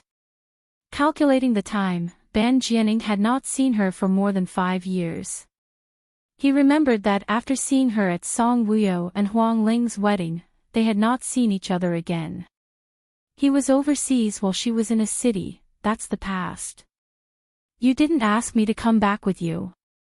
Can't you take the initiative this year? Sister, now. I really don't like Mu Axian as much as before. Don't always think that I didn't have a girlfriend all these years because of her. It's not that I don't want to, it's just that I haven't met anyone that I like. I know. I didn't mean for you to chase after Muaxian. I just asked you to come back and ask her to come back. You also know that it takes 4 to 5 hours to come back from a city by plane. In the past few years, Mushin hasn't come back by plane, not even by high-speed rail. She has always taken a bus. How many hours does this bus have to drive on the road? I want you to drive or fly a private jet back. Just bring her along and don't let her be so tired on the road. Sister, I'm going to the company. I'll call you when I'm free tonight. Ban Jianing looked at the watch on his wrist. It was getting late. He couldn't listen to his sister's nagging anymore. You always hang up on me like this. Chapter 1350. Before Song Wuyo could finish, Ban Jianing hung up the phone. After hanging up, Ban Jianing threw his phone on the chair beside him and started the car. The car parked in front of the porridge shop quickly drove away. As soon as his car left, Mu Axian and Mu Xiao came out of the hospital. Mu Axian finished the drip and grabbed the medicine. Now, Mu Xiao was holding her hand and carrying her medicine as they slowly walked out of the hospital. Although Mu Xiao was young, he was more sensible than the average child, perhaps because he grew up in a single family. He loved Mu Axian very much. Usually, when he saw Mu Axian coming back from playing extras with a yellow face, his heart ached. Now that he saw Mu Axian sick and walking weakly, his heart ached so much that he wished he was the one who was sick. Although he was still very, very small, anyone with a discerning eye could tell that he was taking care of Mu Axian. After walking out of the hospital with Mu Axian, he asked Mu Axian to sit in the guard room while he ran outside to call a taxi. There were many taxis, but they were all full. Mu Xiao ran back and forth to the place where Ban Jianing had parked his car. He looked around anxiously, looking for a taxi. Finally, a red taxi saw him waving and drove towards him, stopping in front of him. He jogged up and leaned his entire body on the car. He said to the driver in a childish voice, "Uncle, can you move back? My mommy is in the guard room." Seeing this cute, handsome, and adorable child, the driver, who was already a father, couldn't bear to reject him. He looked back and said to Mu Xiao, "Okay, then move away. I'll reverse the car." "Thank you, uncle." Mu Xiao took 2 steps back and jogged back to the guard room. "Mommy, I've called a taxi." He smiled at Mu Axian. After getting an injection and taking medicine, Mu Axian felt much better. However, from her abnormal complexion, it could still be seen that she was a patient. Seeing Mu Xiao, no matter how sad she was, she smiled. "My Mu Xiao is so awesome. You called a taxi so quickly." Mu Axian stood up. Mu Xiao hurried forward and held her hand. "Mommy, be careful. There are steps at the door. Don't fall." When the guard standing outside saw Mu Xiao, supporting Mu Axian out and even reminded her to be careful, he couldn't help but smile and say to Mu Axian, "Your son is so obedient. He's not like the one at home. He's 8 years old and only cares about playing games all day." Which mother wouldn't feel gratified when her son was praised? However, one had to be humble. Mushin said to the guard, "He's not obedient either. He also likes to play games." Mu Xiao liked to play games, but he knew his limits. He liked it, but he wasn't addicted to it. Mu Xiao pulled Mu Axian to the front of the taxi and even opened the door for Mu Axian like a gentleman. "Mommy, be careful. Don't hit your head."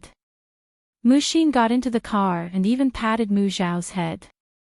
Nagging young man. Mu Xiao didn't mind being called a nagging young man by his mother. After Mu Axian got into the car, he closed the door. Then, he went around the back of the car and came to the other side. Standing in front of the car, he even sensibly looked around to see if there were any cars passing by. Only then did he carefully open the car door and get in. After getting into the car and closing the door, he told the driver the address. The driver saw Mu Xiao's words and actions just now and felt that this little boy was very unusual. Before driving, he turned around and glanced at Mu Xian. Then, he looked at Mu Xiao and smiled. "You're very obedient." Mu Xiao smiled embarrassedly. "Uncle, don't praise me like that. I'll be proud." Chapter 1351. The driver looked at Mu Xian again. "You are not the one who is proud. I think your mother is very proud now." Mu Xian smiled faintly. She was not feeling well, or else she would be hugging Mu Xiao now. She could only lift her head and stroke Mu Xiao's head lovingly. She looked at Mu Xiao with a smile. Her eyes were full of love, but there was also a trace of sadness that was hard to detect. Children of Mu Xiao's age only knew how to act coquettishly in their parents' arms. But he had endured a lot. For example, he was called a fatherless bastard by his classmates in school. Now, he had to worry about her illness. The driver saw Mu Xian's pale face, and he could see Mu Xiao's concern for his mother from his eyes. He did not say much. He started the car and drove to the address Mu Xiao gave him. Mu Xiao was holding Mu Xian's bag, and the phone in the bag rang. Mu Xiao opened the bag and took out the phone. He looked at the caller ID and passed the phone to Mu Xian. "Aunt Wuyo." When Mu Xian heard that it was Wuyo, she took the phone.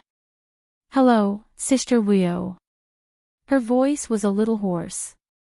She had a fever, and her throat was burning. "Mu Xin, it's Xiaobao's 6th birthday next month. We'll hold a small birthday party for her. Come back when you're free. Xiaobao misses you, and so do I." On the other side of the phone, Song Wuyo went straight to the point and explained the purpose of the call clearly. "I will go back when I am free." Mu Xian glanced at Mu Xiao. She had to stay for at least 2 days in M City.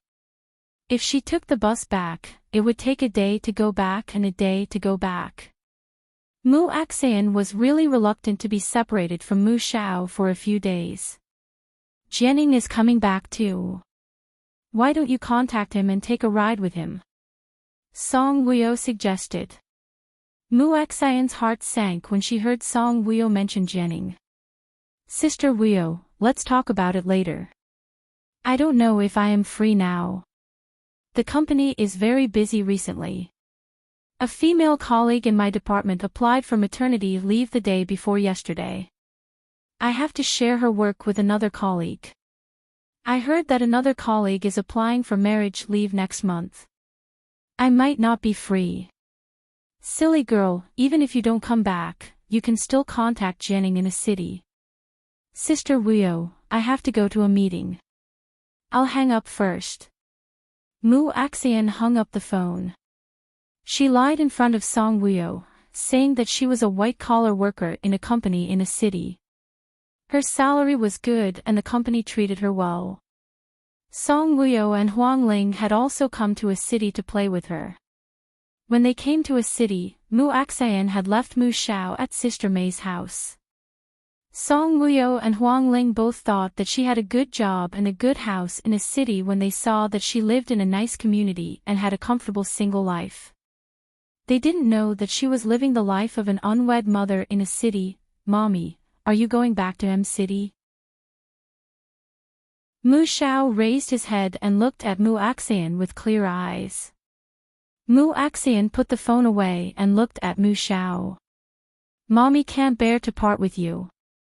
M City and a city are so far away. It will be very tiring for you to go back and forth." It wasn't that Mu Xiao couldn't bear to part with Mu Xian, but he couldn't bear to see her suffer. "It's Sister Xiaobao's birthday. Mommy didn't immediately agree to go back with Auntie Wuyo. If Mommy had a film at that time, I wouldn't have gone back. I would have stayed here to accompany you. Mu Xiao smiled when he heard that. I really hope that Mommy has a film at that time. That way, Mommy wouldn't have to be tired out on the road and they wouldn't have to be separated for a few days. To Mu Xiao, Mommy was the most important.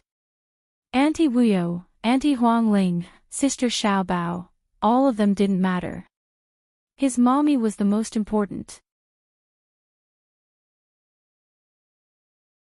Chapter 1352. Mommy also hopes that there will be a show at that time.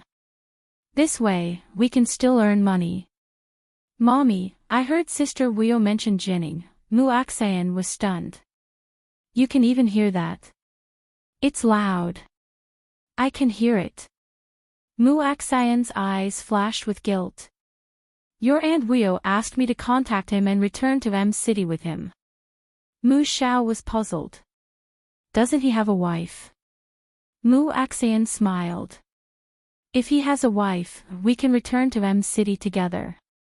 M City is our hometown. Mommy, don't contact him, Mu Xiao said. I won't. I won't contact him. Mu Axayan stroked Mu Xiao's head. Mommy promised you that I won't let them know of your existence. I don't want anyone to disturb our current life, especially Ban Jianing. If he has a wife and knows of my existence, he won't marry you. He will force me to live with him and force me to separate from you. I don't like it. I know, Jianing. Mommy doesn't want to separate from you either.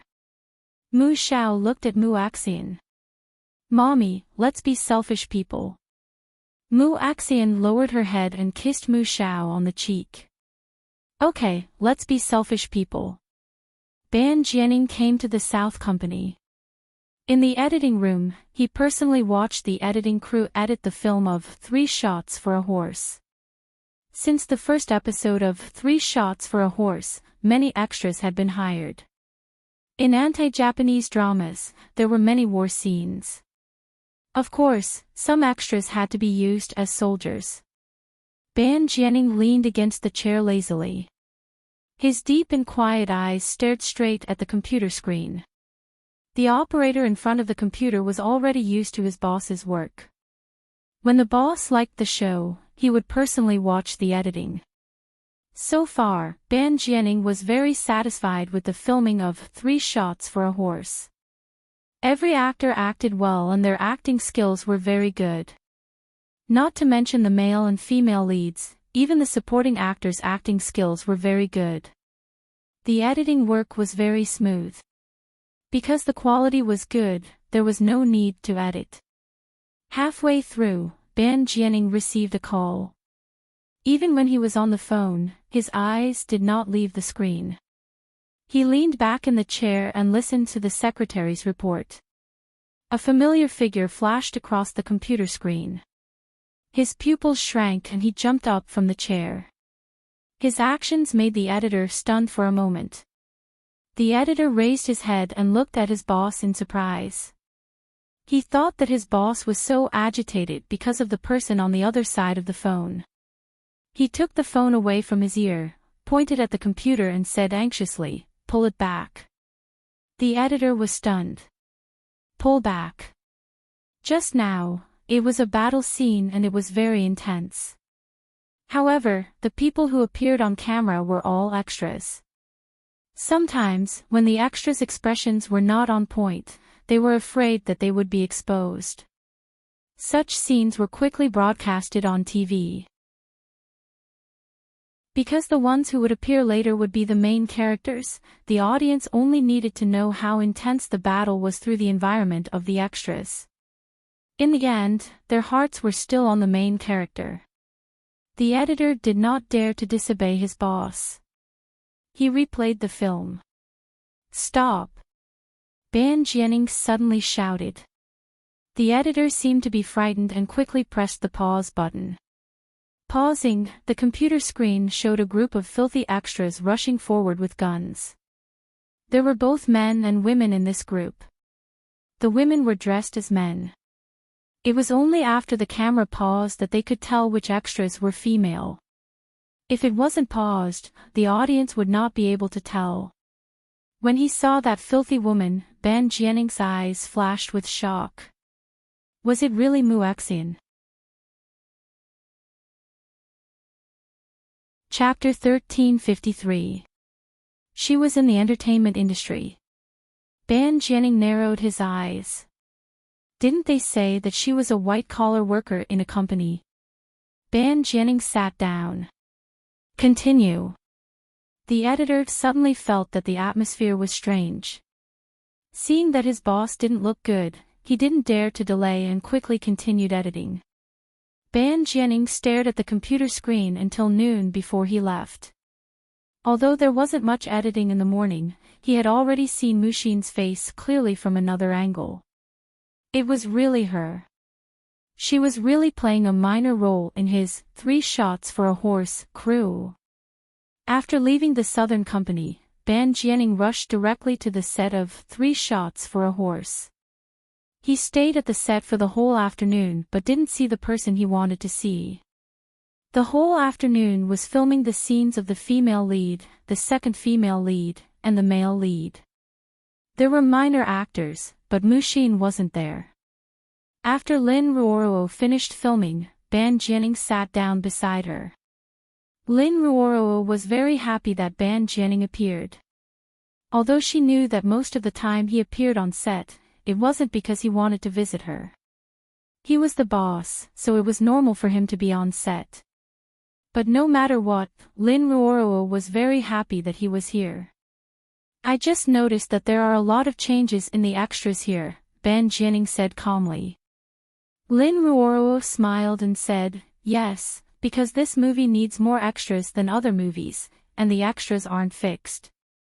You can find them today, but not tomorrow. They might be in another group. While Ban Jianning and Lin Ruoruo were chatting, Sister May was packing up behind them and talking to Muxin on the phone. Sister May said, Muxin, do you want to film Big Night tonight? There are quite a lot of scenes. The so-called Big Night meant filming at night. Sometimes, they had to film through the night, so the crew called it Big Night. When Ban Jianning heard the 2 words Muxin, he quickly turned around and looked at Sister May. Sister May didn't notice him at all and continued talking on the phone. You're not free.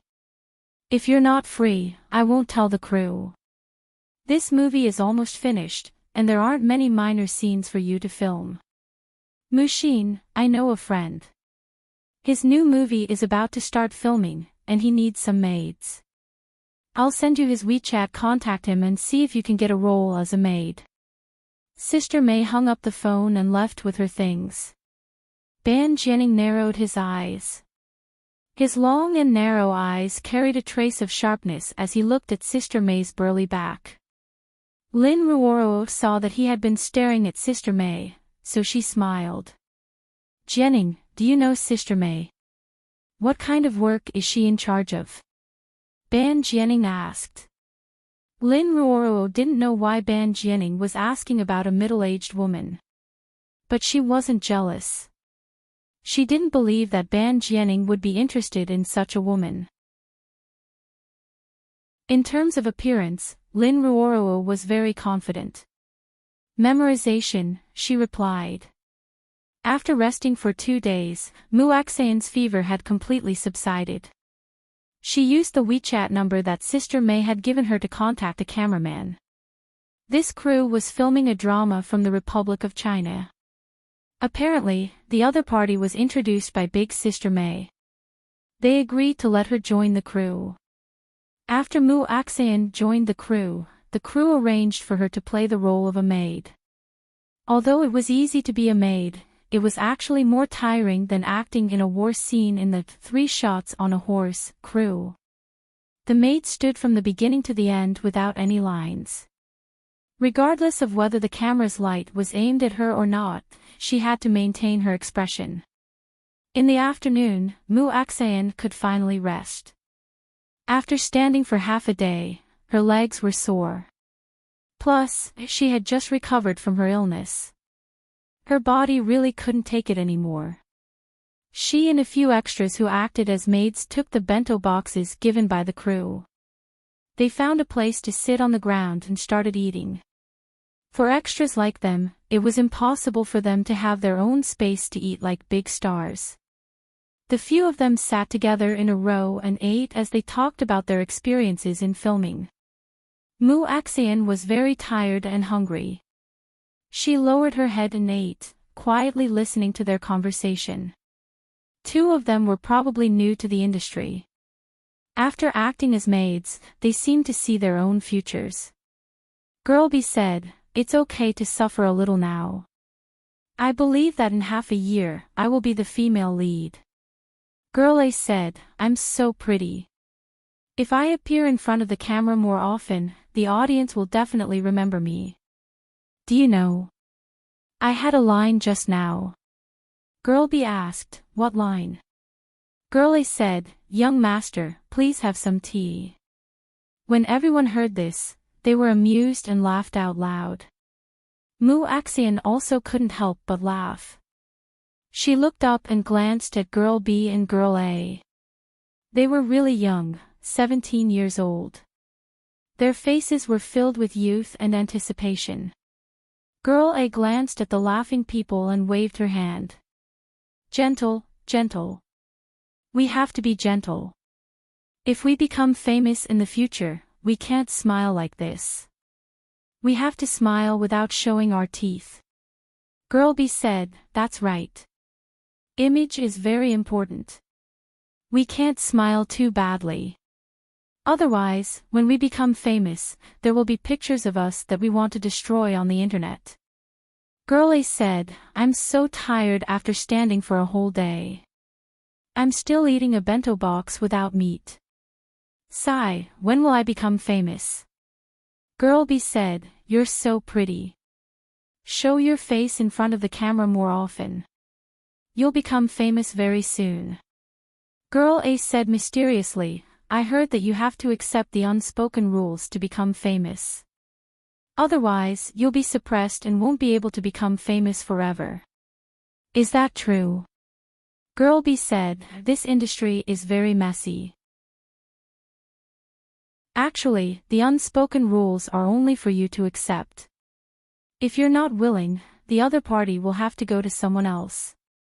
It's up to you." Girl A said, "If I can become famous, so be it.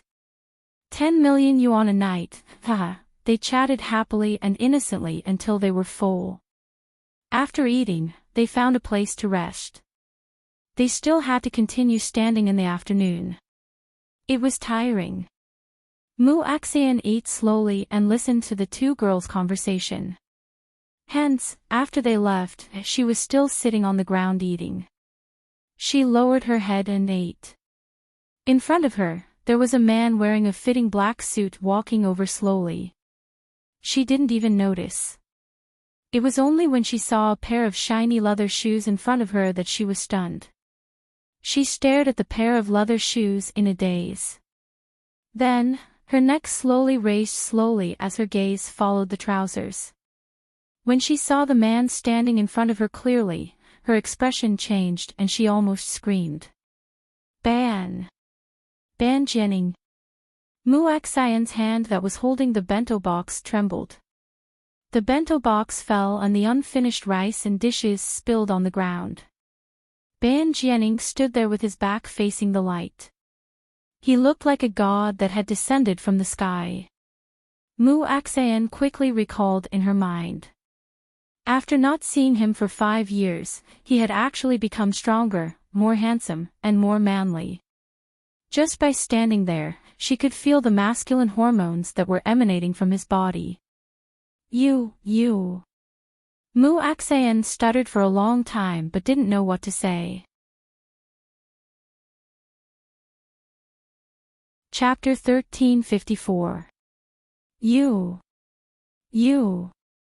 Mu Axian stuttered for a long time, not knowing what to say. She was very scared and wanted to escape. But thinking deeply, why should she escape? He hadn't looked for her all these years, so she knew that he had completely forgotten what happened that night. They didn't know of Mu Xiao's existence, and he had forgotten what happened that night. Why did she want to escape when she saw him? No. She had to be calm and pretend that nothing had happened.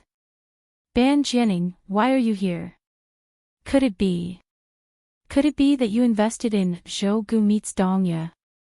Mu Axan twitched the corner of her mouth, trying hard to calm herself down.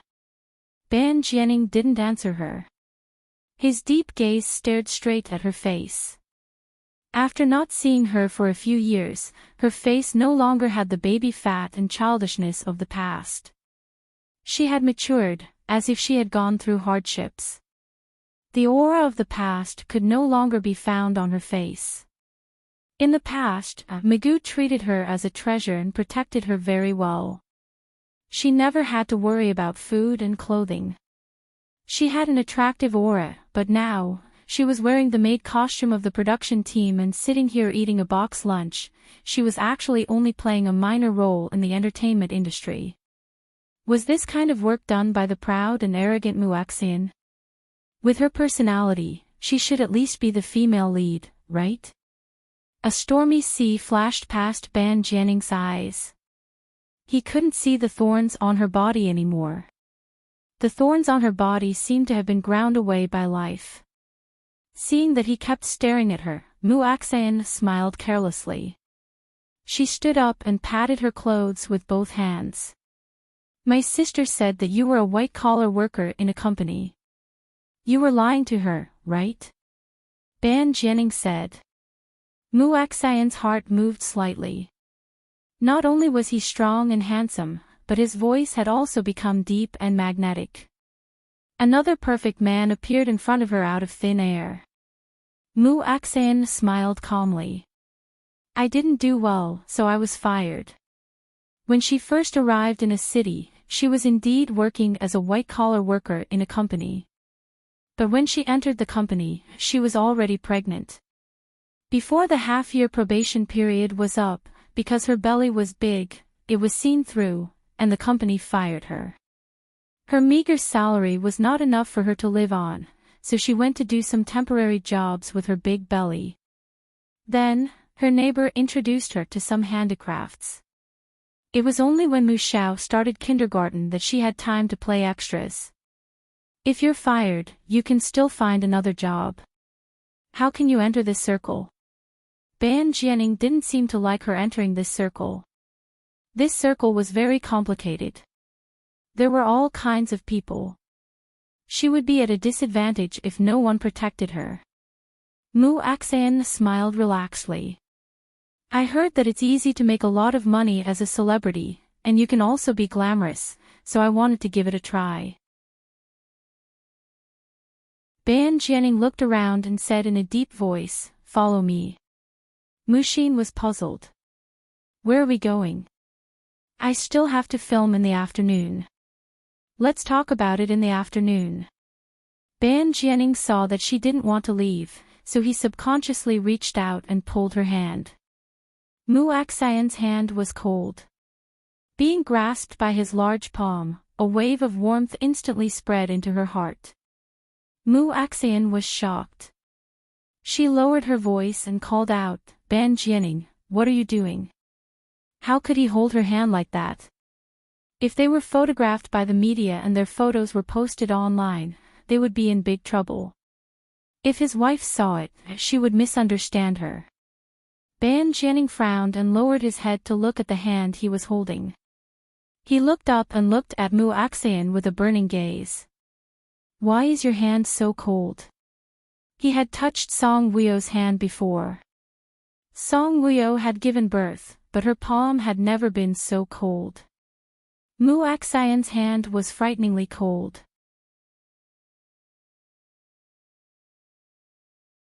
Chapter 1355. Of course, Mu Xin knew that her hands were cold. She had a high fever 2 days ago and hadn't fully recovered yet.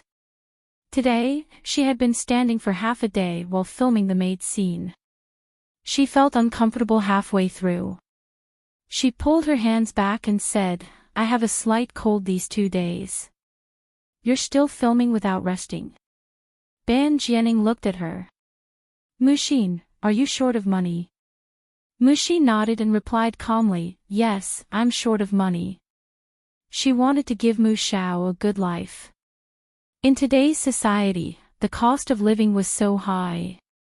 Not to mention food and clothing, monthly utility bills, property management fees, just Mu Xiao's tuition fees every semester, the living expenses that he gave to the school every month, and the medical fees that he had to pay for when he was sick. She couldn't even save enough money. She was really short of money now. If she didn't do more side roles, she wouldn't even dare to buy more groceries. Muxin smiled bitterly in her heart. She didn't expect that she would also fall to the point where she was worried about money. Why don't you tell my sister that you're short of money? Why don't you tell your brother? Ban Jianing frowned unhappily. Or tell him.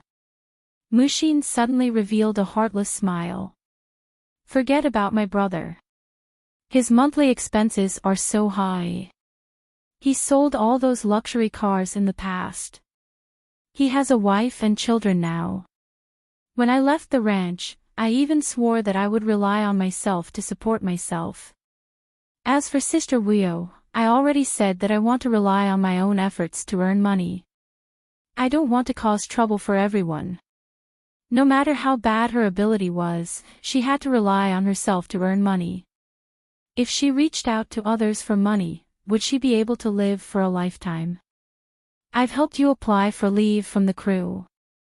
You can rest today and leave with me. Muxin was shocked. Applied for leave. Then do I still have a part to film this maid scene? Ban Jianing glanced at her sharply. Of course you can film it if you want to. Seeing his sharp gaze, Muxin frowned slightly. She could film it if she wanted to. This was a good thing, but why did he look so angry? Muxin was afraid that if she stayed here for too long, someone would take photos and post them online. Her image wasn't important, but Ban Jianing was different now. He had a woman he loved now. She didn't want to get involved in their life. She could only leave with him and leave the crew. Ban Jianing brought her to a well-decorated restaurant. In the restaurant, he ordered a lot of light, nutritious, and delicious dishes. Muxin kept her head lowered as she looked at the dishes on the table. To be honest, she didn't dare to look Ban Jianing in the eye. That pair of eyes was no longer as silly as before. Now, his eyes were as sharp as an eagle's and as deep as a whirlpool. It was as if one would be sucked in if they looked at him for too long. Is that box lunch enough? Ban Jianing saw her looking down at the dishes and not eating. He couldn't help but ask. Yes. Mu Axian nodded and replied. Her appetite was not as big as before. She could eat half a bowl of rice and order some dishes. As for the crew's box lunch, although there was no meat or oil, there was enough rice. Do all the extras eat that kind of food? Muxin raised her head and glanced at Ban Jianing. You're the boss of this circle. Don't you know what they eat?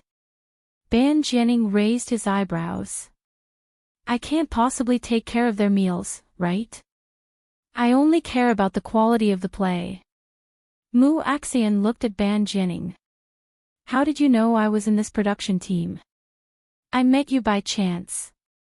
So it was by chance. She had thought that he had specially come to look for her and asked her to go back to celebrate Xiaobao's 6th birthday next month. Chapter 1356. Seriously, why did she feel a little disappointed? Muxin didn't like this feeling very much. It was bitter, as if her heart was soaked in salty water. It was uncomfortable at all. Ban Jianing looked into her eyes.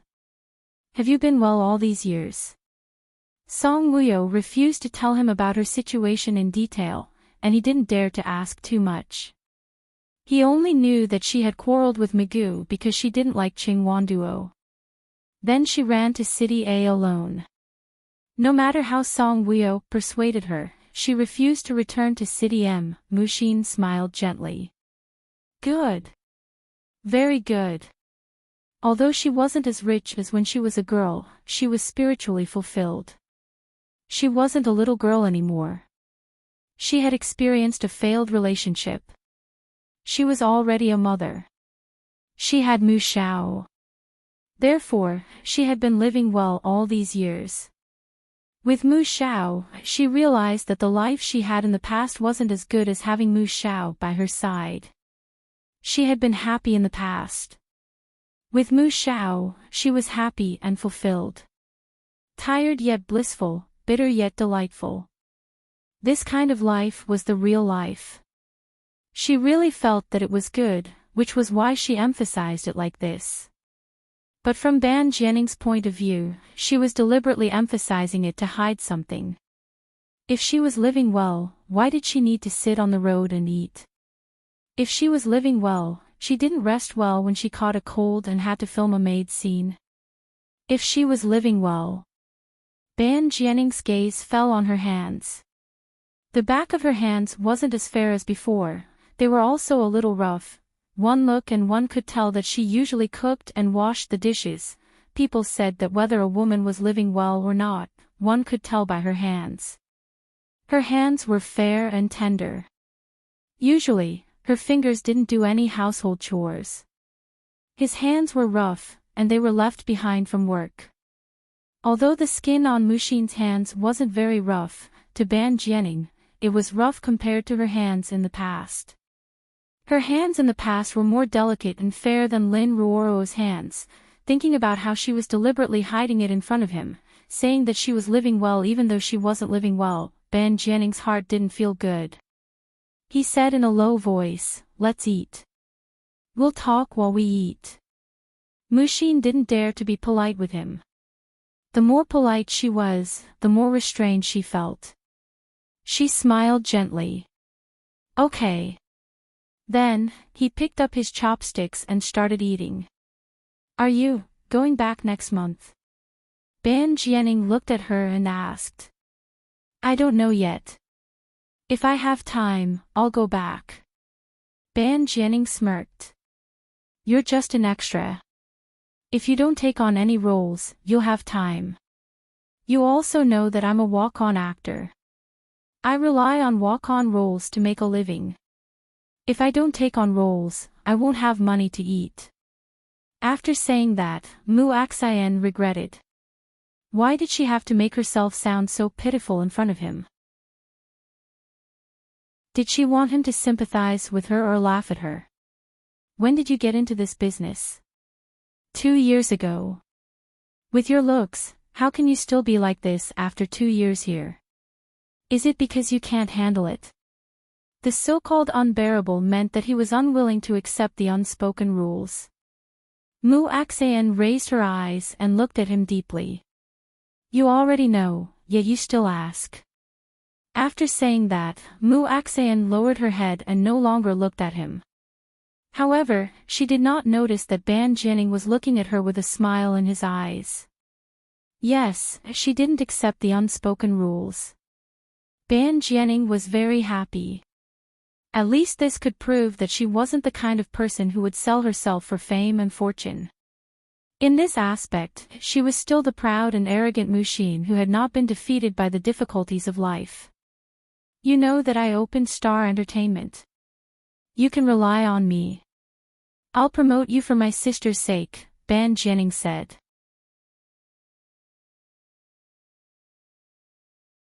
Chapter 1357. When Mushin heard this, she looked up at him in shock. You're the owner of Star Entertainment. 3 years ago, Song Wuyo had mentioned to her that Ban Jianning had opened a media company in City A. She had always thought that it was a small company. She had not expected it to be a film empire, Star Entertainment Media. Ban Jianning raised his eyebrows and a look of surprise flashed across his eyes. You didn't know. Mushin smiled. Sister Weo mentioned it to me before, but she didn't elaborate. I didn't know you were the boss of Star Entertainment. Many people outside don't know that you're the boss of Star Entertainment, right? You rarely reveal your identity to the public. I thought you knew everything. She knew so little about him. Ban Jianing smiled bitterly in his heart. So what? Didn't he know very little about her as well? He didn't even know that she had entered the entertainment industry and played a minor role in it. Mushin only smiled gently and did not reply to him. So what if you knew about some things? On the contrary, not knowing about it would make life easier. How about you? Mushin smiled and looked at Ban Jianing. How have you been all these years? So. I have Star Entertainment and money. Don't you also have a good girl? She remembered that when she called him 5 years ago, it was a girl who answered the phone. The girl said that she was his girlfriend. So many years had passed. This girl should have become his wife by now, right? When Ban Jianing heard this, he thought that she was talking about Lin Ruoruo. Song Wuyo and Gu Yanhao knew about Lin Ruoruo's existence. He thought that it was not strange that Mushin knew about it too. He smiled gently and said, she is indeed a good girl. But he only saw her as a sister and he had never owned her. She did not belong to him alone. Mushin's heart suddenly sank. He was indeed married. Mushin lowered her head and secretly gritted her teeth, suppressing the sourness in her heart. Why? Why did her heart hurt so much after confirming that he was married? Mushin pursed her lips tightly. She did not like him. She had never liked him. Was it because he was Mu Xiao's biological father? Was she feeling sad for Mu Xiao when she thought that his father had been taken away by another child? That must be it. She was definitely not upset because she liked him and heard that he was getting married. She must be feeling sad for Mu Xiao. She didn't know how they managed to finish this meal. After leaving the restaurant, Ban Jianing wanted to send Mushin home. Today was not the weekend, so Mu Xiao was at school. However, Mu Axayan was still worried that if he knew her address, he would discover Mu Xiao in the future. She refused. Ban Jianing raised his eyebrows and looked at her in confusion. You refuse me to send you home because you don't want me to know where you live. Of course, Mushin didn't dare to directly say yes. She tactfully said, no, you're a big boss now. If you want to know where I live, won't you find out? I refused because you're busy. Another reason was that she didn't want to have too much interaction with him. If his wife saw them, in short, it was very annoying. She did not want to be called a mistress. I'm not busy today. Ban Jianing looked at her and said in a domineering tone, I said I'll give it to you, so I'll give it to you. Don't reject me. Mu Axayan looked at him quietly for a moment. So be it. In the car. Ban Jianing controlled the steering wheel with a satisfied expression. Not driving anymore. He looked at Mushin who was sitting in the front passenger seat. Mushin shook her head. I can't afford it. I can't afford it. In today's life, it was the same with or without a car. Transportation was extremely convenient. Chapter 1358. Mu Axayan, you give me a completely different feeling. Ban Jianing's lips twitched. He didn't know if he should feel happy for Mu Axayan's change. Mu Axayan smiled calmly. Have I aged after 5 years? Ban Jianing turned his head and glanced at her. You're not old. You're still as beautiful as before. Even if 5 years had passed, she wasn't 25 yet, right? He remembered that when they met, she had just turned 19. Mu Axayan smiled. She didn't really care if she was still beautiful or not. Her biggest hope now was Mu Xiao. Since I'm still so beautiful, why do you say that I'm completely different? Mu Axian asked curiously. The thorns on your body have been smoothed out. You're no longer the arrogant girl from before. You've lost the spiritual aura from before and have become more mature. You've observed me so clearly. Mu Axian pretended to be surprised. As expected of a celebrity. You can see through a person's temperament at a glance. Actually, she also felt that she had changed. She was already a mother. How could she not change? Ban Jianing turned his head and glanced at her again. He really wanted to say, "You're the first person I've paid close attention to. How could I not know about your changes?" But after thinking about it, some words were not suitable to be said. 5 years ago, he boldly confessed to her, but she rejected him. Now, they were both clear about each other's feelings. Since they were clear about each other's feelings, some words were equivalent to saying them in vain. The car stopped at the entrance of Mu Axian's neighborhood. Mu Axian looked at the time. Mu Xiao's class ended at 4:30 p.m. It would be past 5 p.m. when he got home. It was still early for Mu Xiao to get off work. She didn't know if Ban Jianing would propose to visit her house. But seeing that he had parked the car at the entrance, he probably didn't plan to go in. Mu Axian breathed a sigh of relief. It was good that he didn't go in. Otherwise, what if he bumped into Mu Xiao after class? Mu Axian unbuckled her seatbelt, said thank you, and quickly got out of the car. Wait. When Mu Axian heard that, she thought to herself, oh no, he doesn't want to visit my house, right? Mu Axian bit her lower lip. When she turned around, her conflicted expression changed into a bright smile.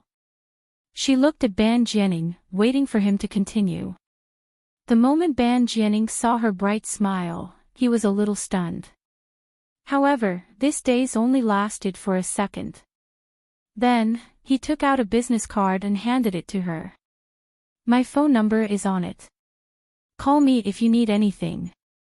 When Mu Axian heard this, her hanging heart relaxed. So it turned out that he was giving her a name card, not asking to sit at her house. Mu Axian smiled and took the name card. What's your number? Ban Jianing asked. When she didn't call him, he could call her. I haven't changed my phone number. It's still the same one. Have you forgotten? When she said the second half of the sentence, a hint of caution flashed across Mu Axian's eyes. She looked into his eyes and actually didn't want to hear him say that he had forgotten. Okay. Ban Jianing nodded. I'll call you later. Call her later. So, he didn't forget her old phone number. Mu Axian was actually somewhat happy. However, very soon, the thoughts in her heart were like a bucket of cold water being poured over her head. With her phone number, it didn't necessarily mean that they hadn't forgotten. How many people still remembered that long string of numbers? Idiot, I saved it in my phone, okay? Even if he called her later, it would be to ask if she was coming back to M City next month. There was no other meaning. After Mu Axian got out of the car, Ban Jianing turned the car around and left.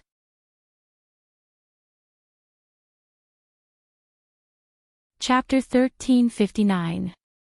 Mu Axian stood there and watched his car drive away. Then, she turned around and walked into the neighborhood.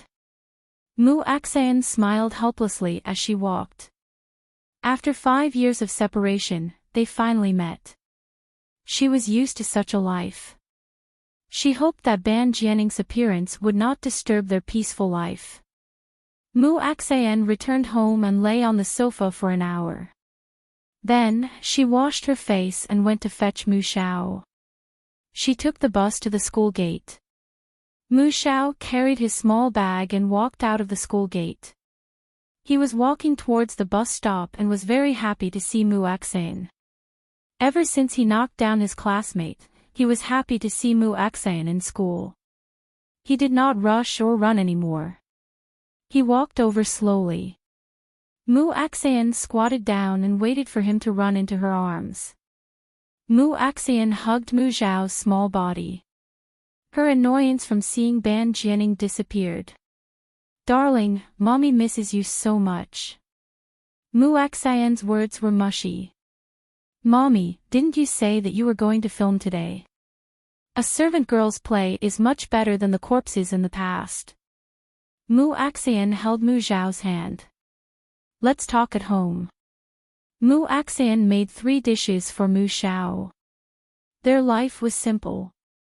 The food they ate was not delicacies. However, the dishes would be different every night. Today's 3 dishes were stir-fried pork with wood ears, scrambled eggs with tomatoes, and honey duck. Mu Zhao loved to eat duck feet.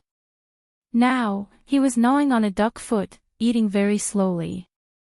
Mu Axayan sat opposite him and watched him eat until his mouth was covered in oil. The smile on her face was especially blissful. She did not make a lot of honey duck. She did not buy the whole duck. She only bought a quarter of the duck. She felt that to eat healthily, the portion could be small, but the style could not be small. Mu Zhao liked to eat honey-flavored duck. Mu Axayan only ate 2 pieces and gave the rest to Mu Zhao. "Mu Zhao, I met your daddy today." Mu Axayan thought about it and felt that it was better to tell Mu Zhao about this. Mu Zhao was young, but Mu Axayan knew that he was very obedient and thought about things thoroughly. She did not want to hide the fact that Ban Jianing came to look for her. When Mu Zhao heard this, he stopped eating the duck foot. His clear and innocent eyes flashed with surprise. He looked at Mu Axayan. "My daddy Ban Jianing?" Mu Xin nodded. "Yes." Mu Zhao was puzzled. "Mommy, why did you suddenly think of looking for him? Didn't he already have a woman?" Mu Axayan smiled.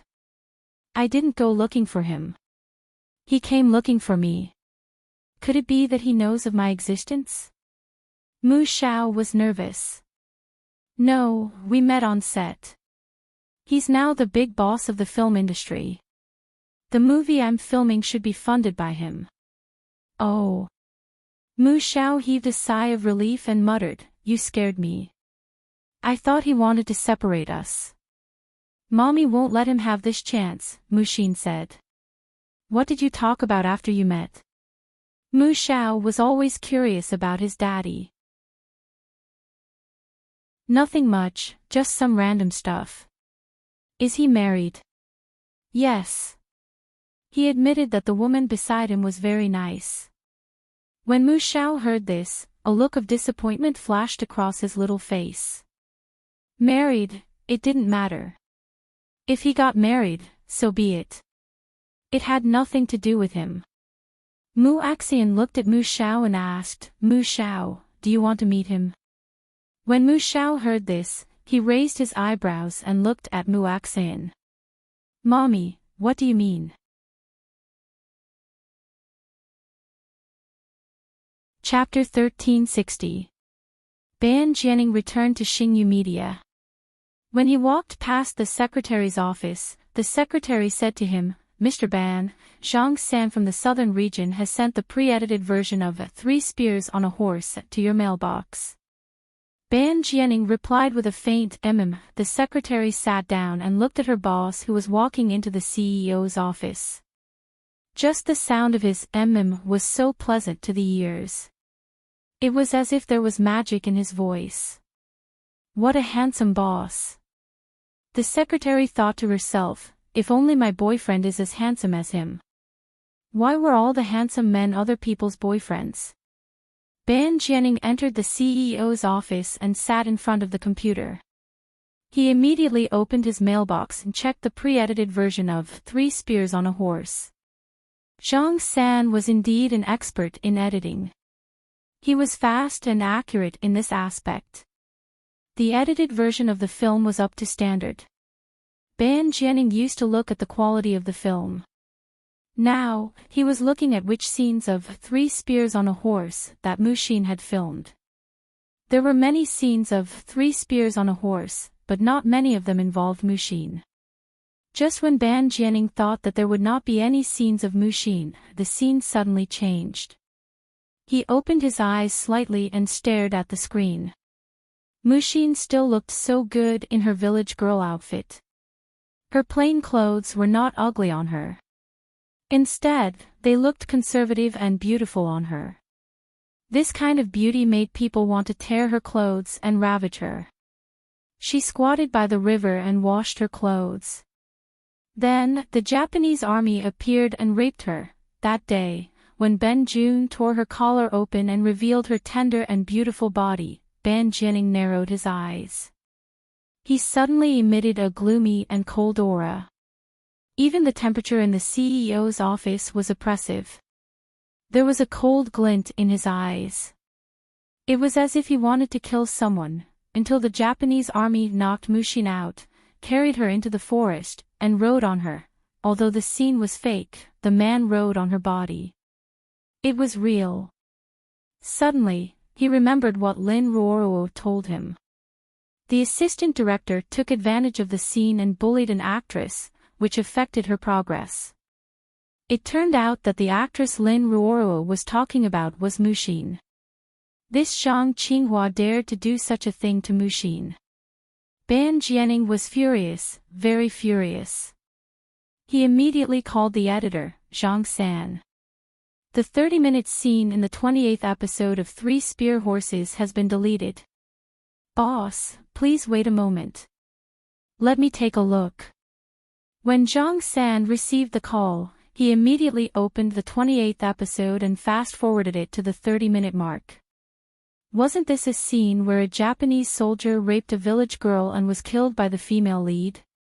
In this film, this scene became an important turning point in the plot. Because the female lead killed him, his older brother insisted on taking revenge on her.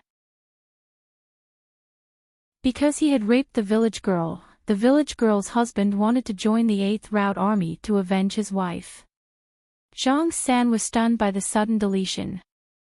Boss, this scene is pretty good. If you delete it, it won't match. I don't want the audience to see the village girl's face. Ban Jianing naturally knew the importance of this scene. He ordered Zhang San, keep the scene, but change that woman. Change my face. This was not a problem for a computer expert like Zhang San. Change the entire tribe. Especially the Xiong tribe. Should we tell director Zhang Shenhua, switch him out immediately? Ban Jianing suddenly roared. Zhang San jumped in fright and hurriedly replied, yes. I'll do it right away. I'll show you once I'm done.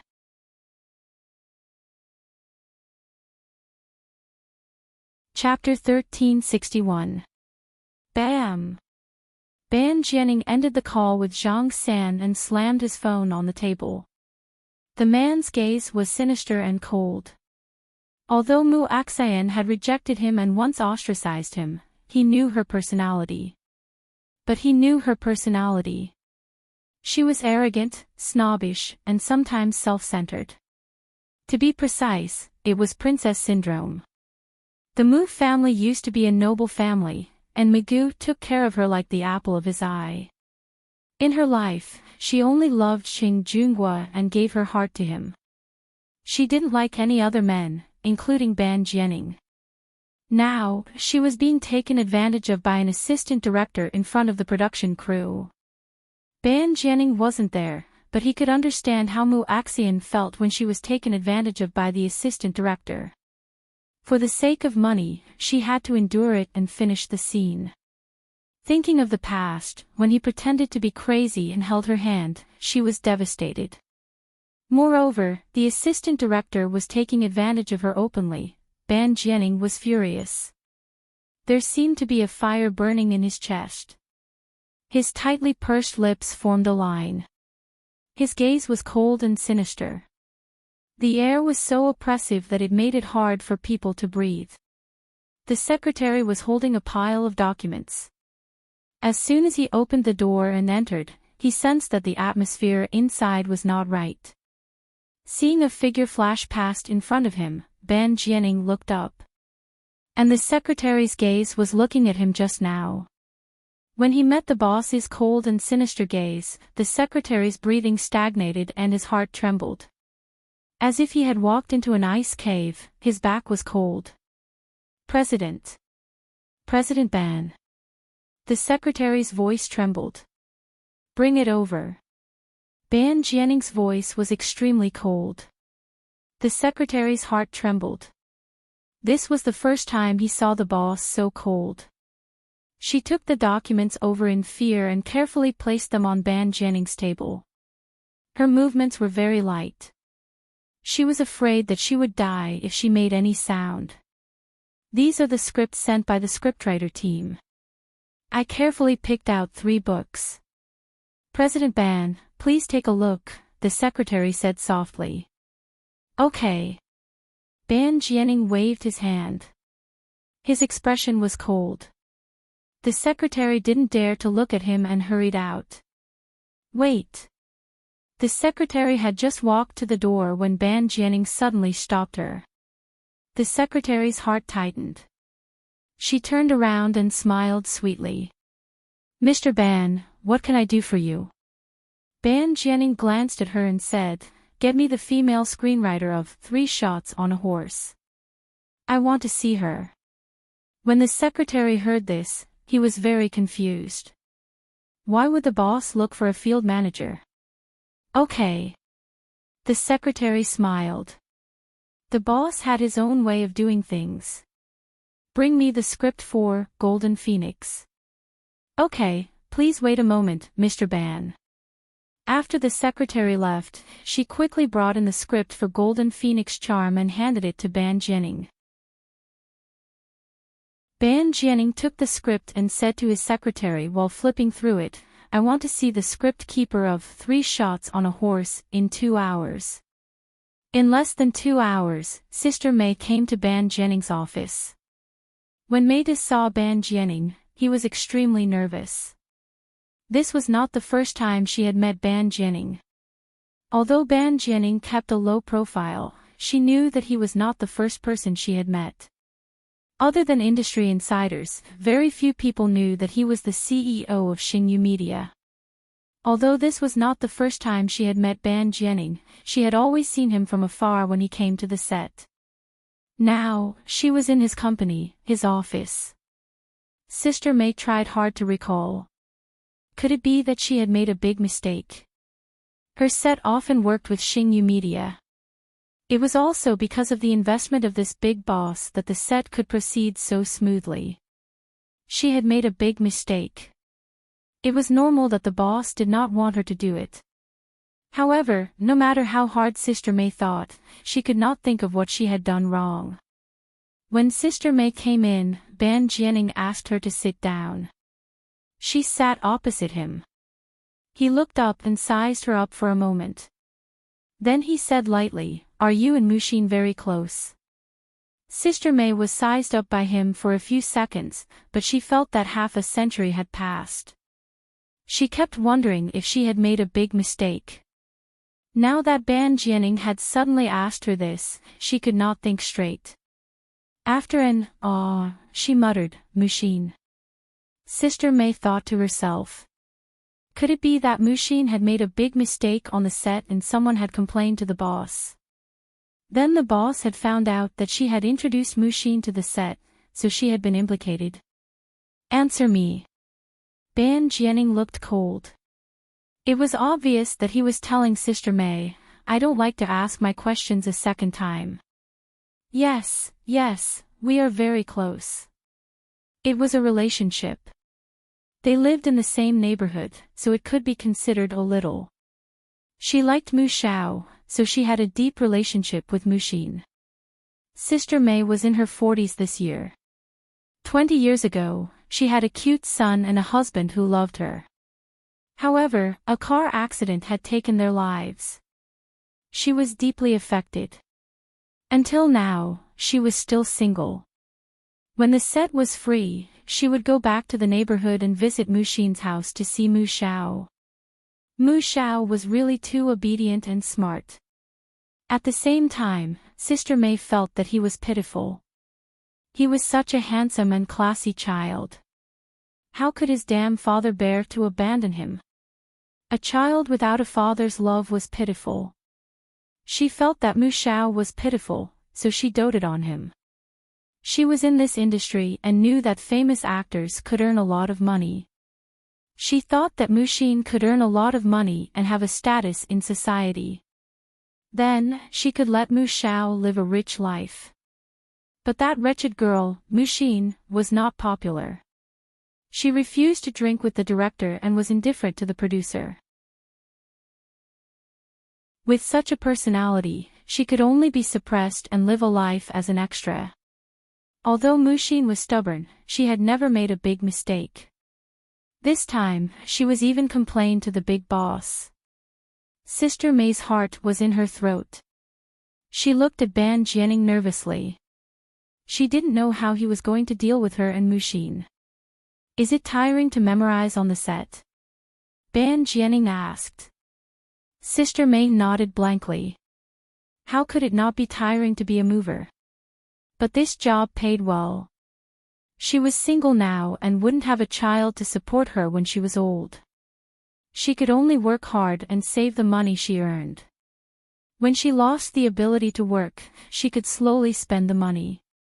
So, no matter how tiring this job was, she had to continue. Just like Muxin. It was very tiring to be an extra. Sometimes, she would even be bullied by celebrities who put on airs. But she had to persevere for the sake of money and Mu Xiao. Ban Jianing handed 2 scripts to Sister May. Take a look. Which of these 2 roles is suitable for Muxin? Sister May was stunned by Ban Jianing. She was confused. Was the big boss personally looking for Muxin to be the female lead? Sister May didn't dare to delay. She flipped through the scripts. There were 2 roles. But they weren't the female lead. They were 2 supporting roles with more screen time. This one. After reading it, Sister May handed the left one to Ban Jianing. This role was a woman with a child. For the sake of her child, she cultivated into a demon. You're tuning into the LoveLore Library YouTube channel. We're so grateful for your support and don't forget to subscribe to join us on this incredible journey through captivating stories. Your generosity through donations truly makes a world of difference, as it's the primary source of revenue that allows me to expand and enhance this channel for you. Thank you from the bottom of my heart for being a part of this adventure.